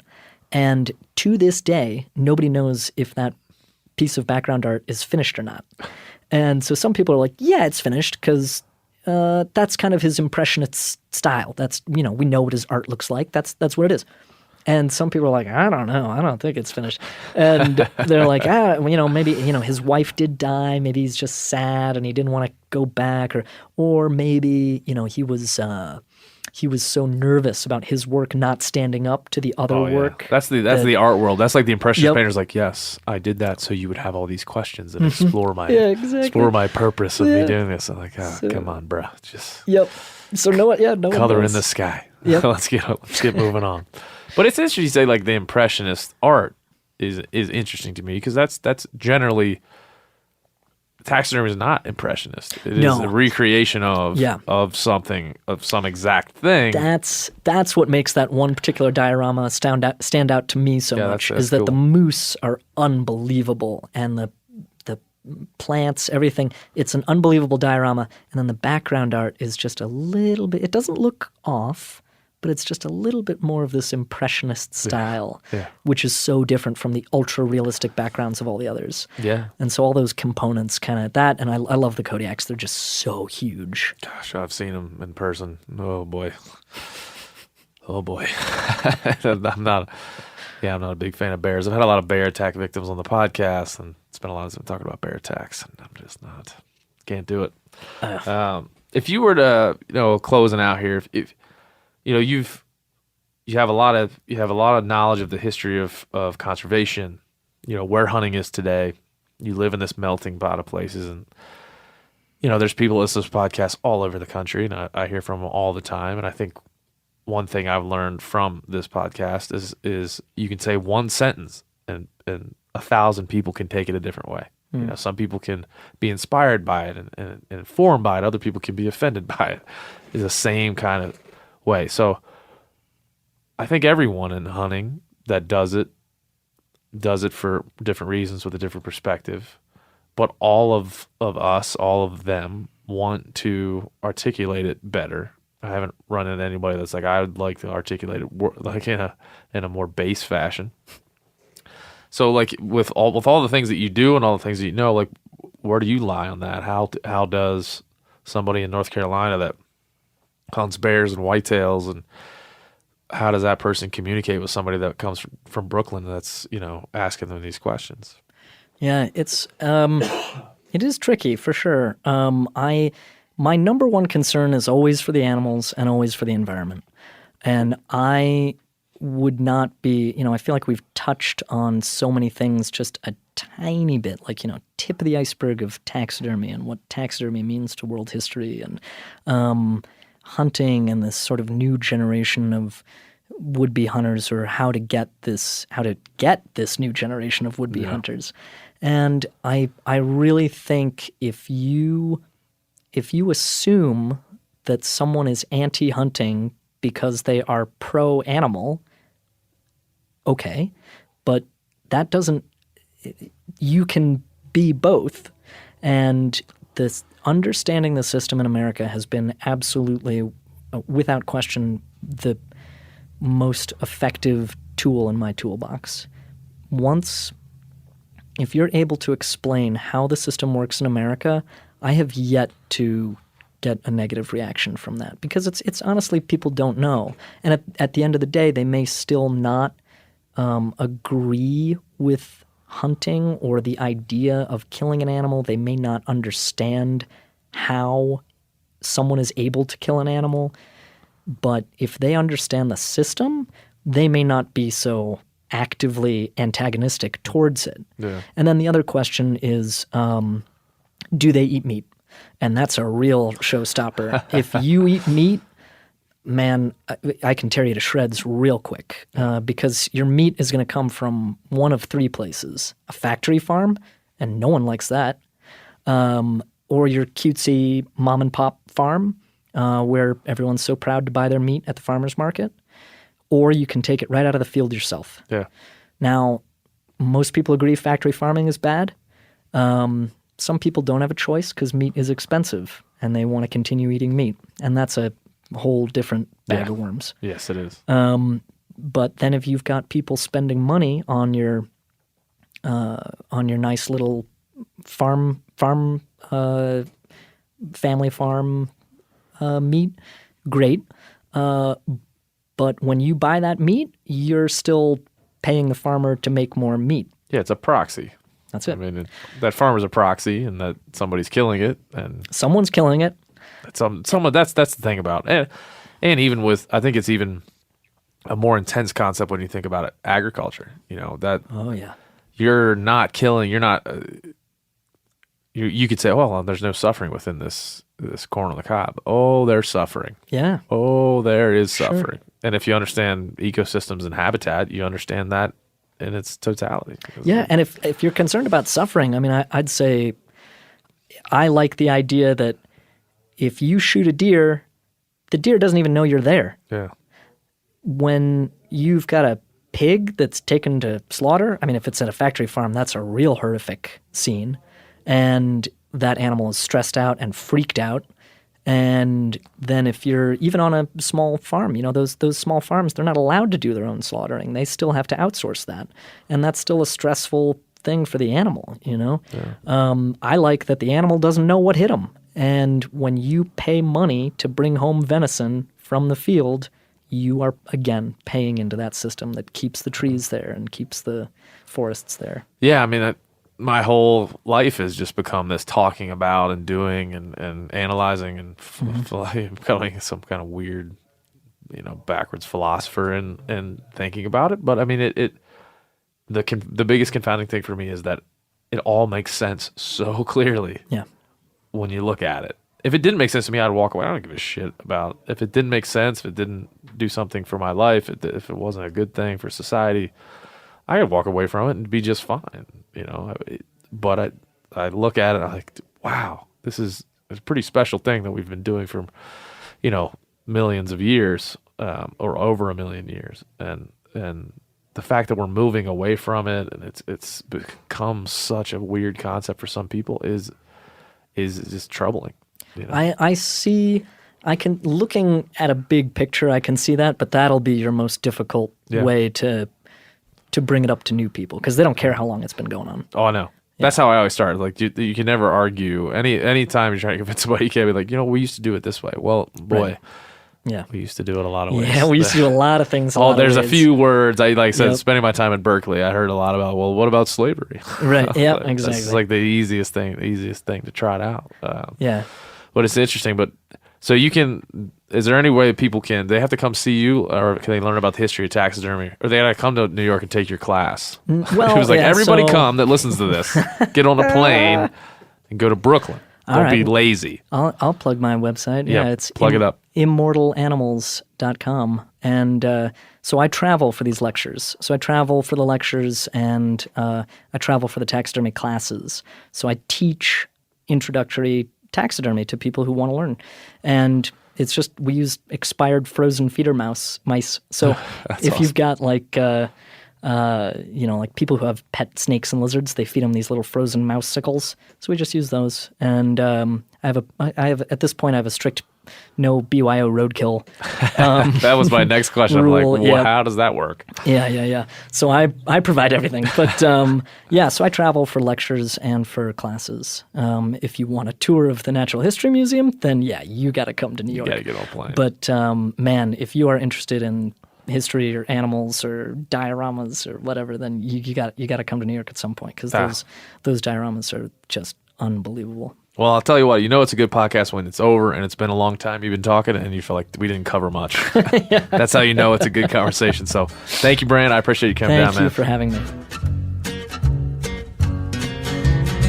I guess I grew up on an older road. That's it. That's all. 75 in the books. Thanks to Brant MacDuff. Thanks to Miles Nolte. And thanks to Sam Lundgren. No thanks to William Perry Pendley. And so just to return to that for a minute before we go, we made some very, serious remarks and fact-filled discussion on it and then made a little fun of the guy at the end. But this is a very serious topic and something that we should all remain both pragmatic about but passionate about. I feel very strongly about this. The other gentleman in the room with me when we recorded the opening segment felt the same. But again, I think the point of this podcast is to examine people's perspectives and worldviews and then move to help them inform what you think, but also inform how you can go and do more research, to better construct your opinions and your worldviews. So I believe strongly in public lands. Most of the gentlemen, of all of them, and ladies that work here at the Meat Eater believe in public lands. But that does not mean you should blindly believe what we believe. You should go, get the facts, understand the situation, try to separate the bullshit pandering that goes on in politics from the reality of the situation, which can be extremely difficult in this day and age, and make the best decision that you can on these real critical topics. And William Perry Pendley, the BLM, the Secretary of the Interior, the Department of the Interior, all of these things affect us directly. Many of the things in the political sphere don't affect me directly in my daily life. If I were to lose the opportunity to hunt on BLM lands, it would affect me. And I think it would affect all hunters. In fact, I know it would affect all hunters. And that's what this show is about. So please do your research, take action if you feel that it's warranted, but just be educated on these issues because they are very important and this land can go away. The access to this land can go away. And if folks like William Perry Pendley have their way, we're going to lose it. We'll lose access to it. So that's it. That's all. We're not going to say any more. Not going to do any little advertisement or anything like that. I will say thank you for listening to this podcast. 75 episodes. It's not a huge benchmark, but each one of these is a benchmark to me. I'm glad that you all listen. Please write in to thc@themeateater.com. Again, thc@themeateater.com. Tell us what you think. Tell us what we can do better. Send us your audio clips. We'll be running those continually during the fall. And good luck out there. If you're headed out for antelope or if you're headed out for early season whitetail, good luck. Enjoy the hunting season. It is upon us. See you. Stay here too long, 'cause I can't go a week without doing wrong. Oh, without doing wrong. Drinking without doing wrong. Oh, without doing wrong. Drinking in heaven.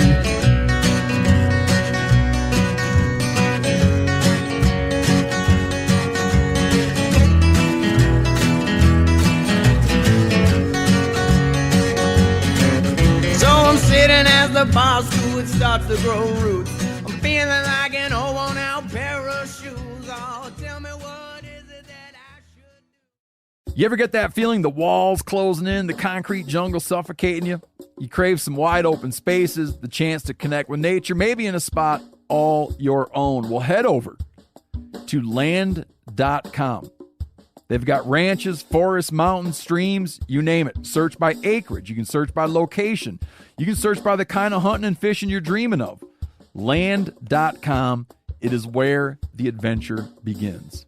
Hey guys, turkey season is in full swing right now, and if you are planning on getting after it, make sure to pick up some Meat Eater Phelps turkey calls to stuff into the old turkey vest or into your fanny pack right now. I carry a few different things. I like to use mouth calls, and I like to use pot calls. Mouth calls or diaphragms, I like them because it gives you hand-free calling, meaning when you're working a bird up close, you can have your gun on your knee, finger on the trigger, ready to roll, and still be making turkey sounds.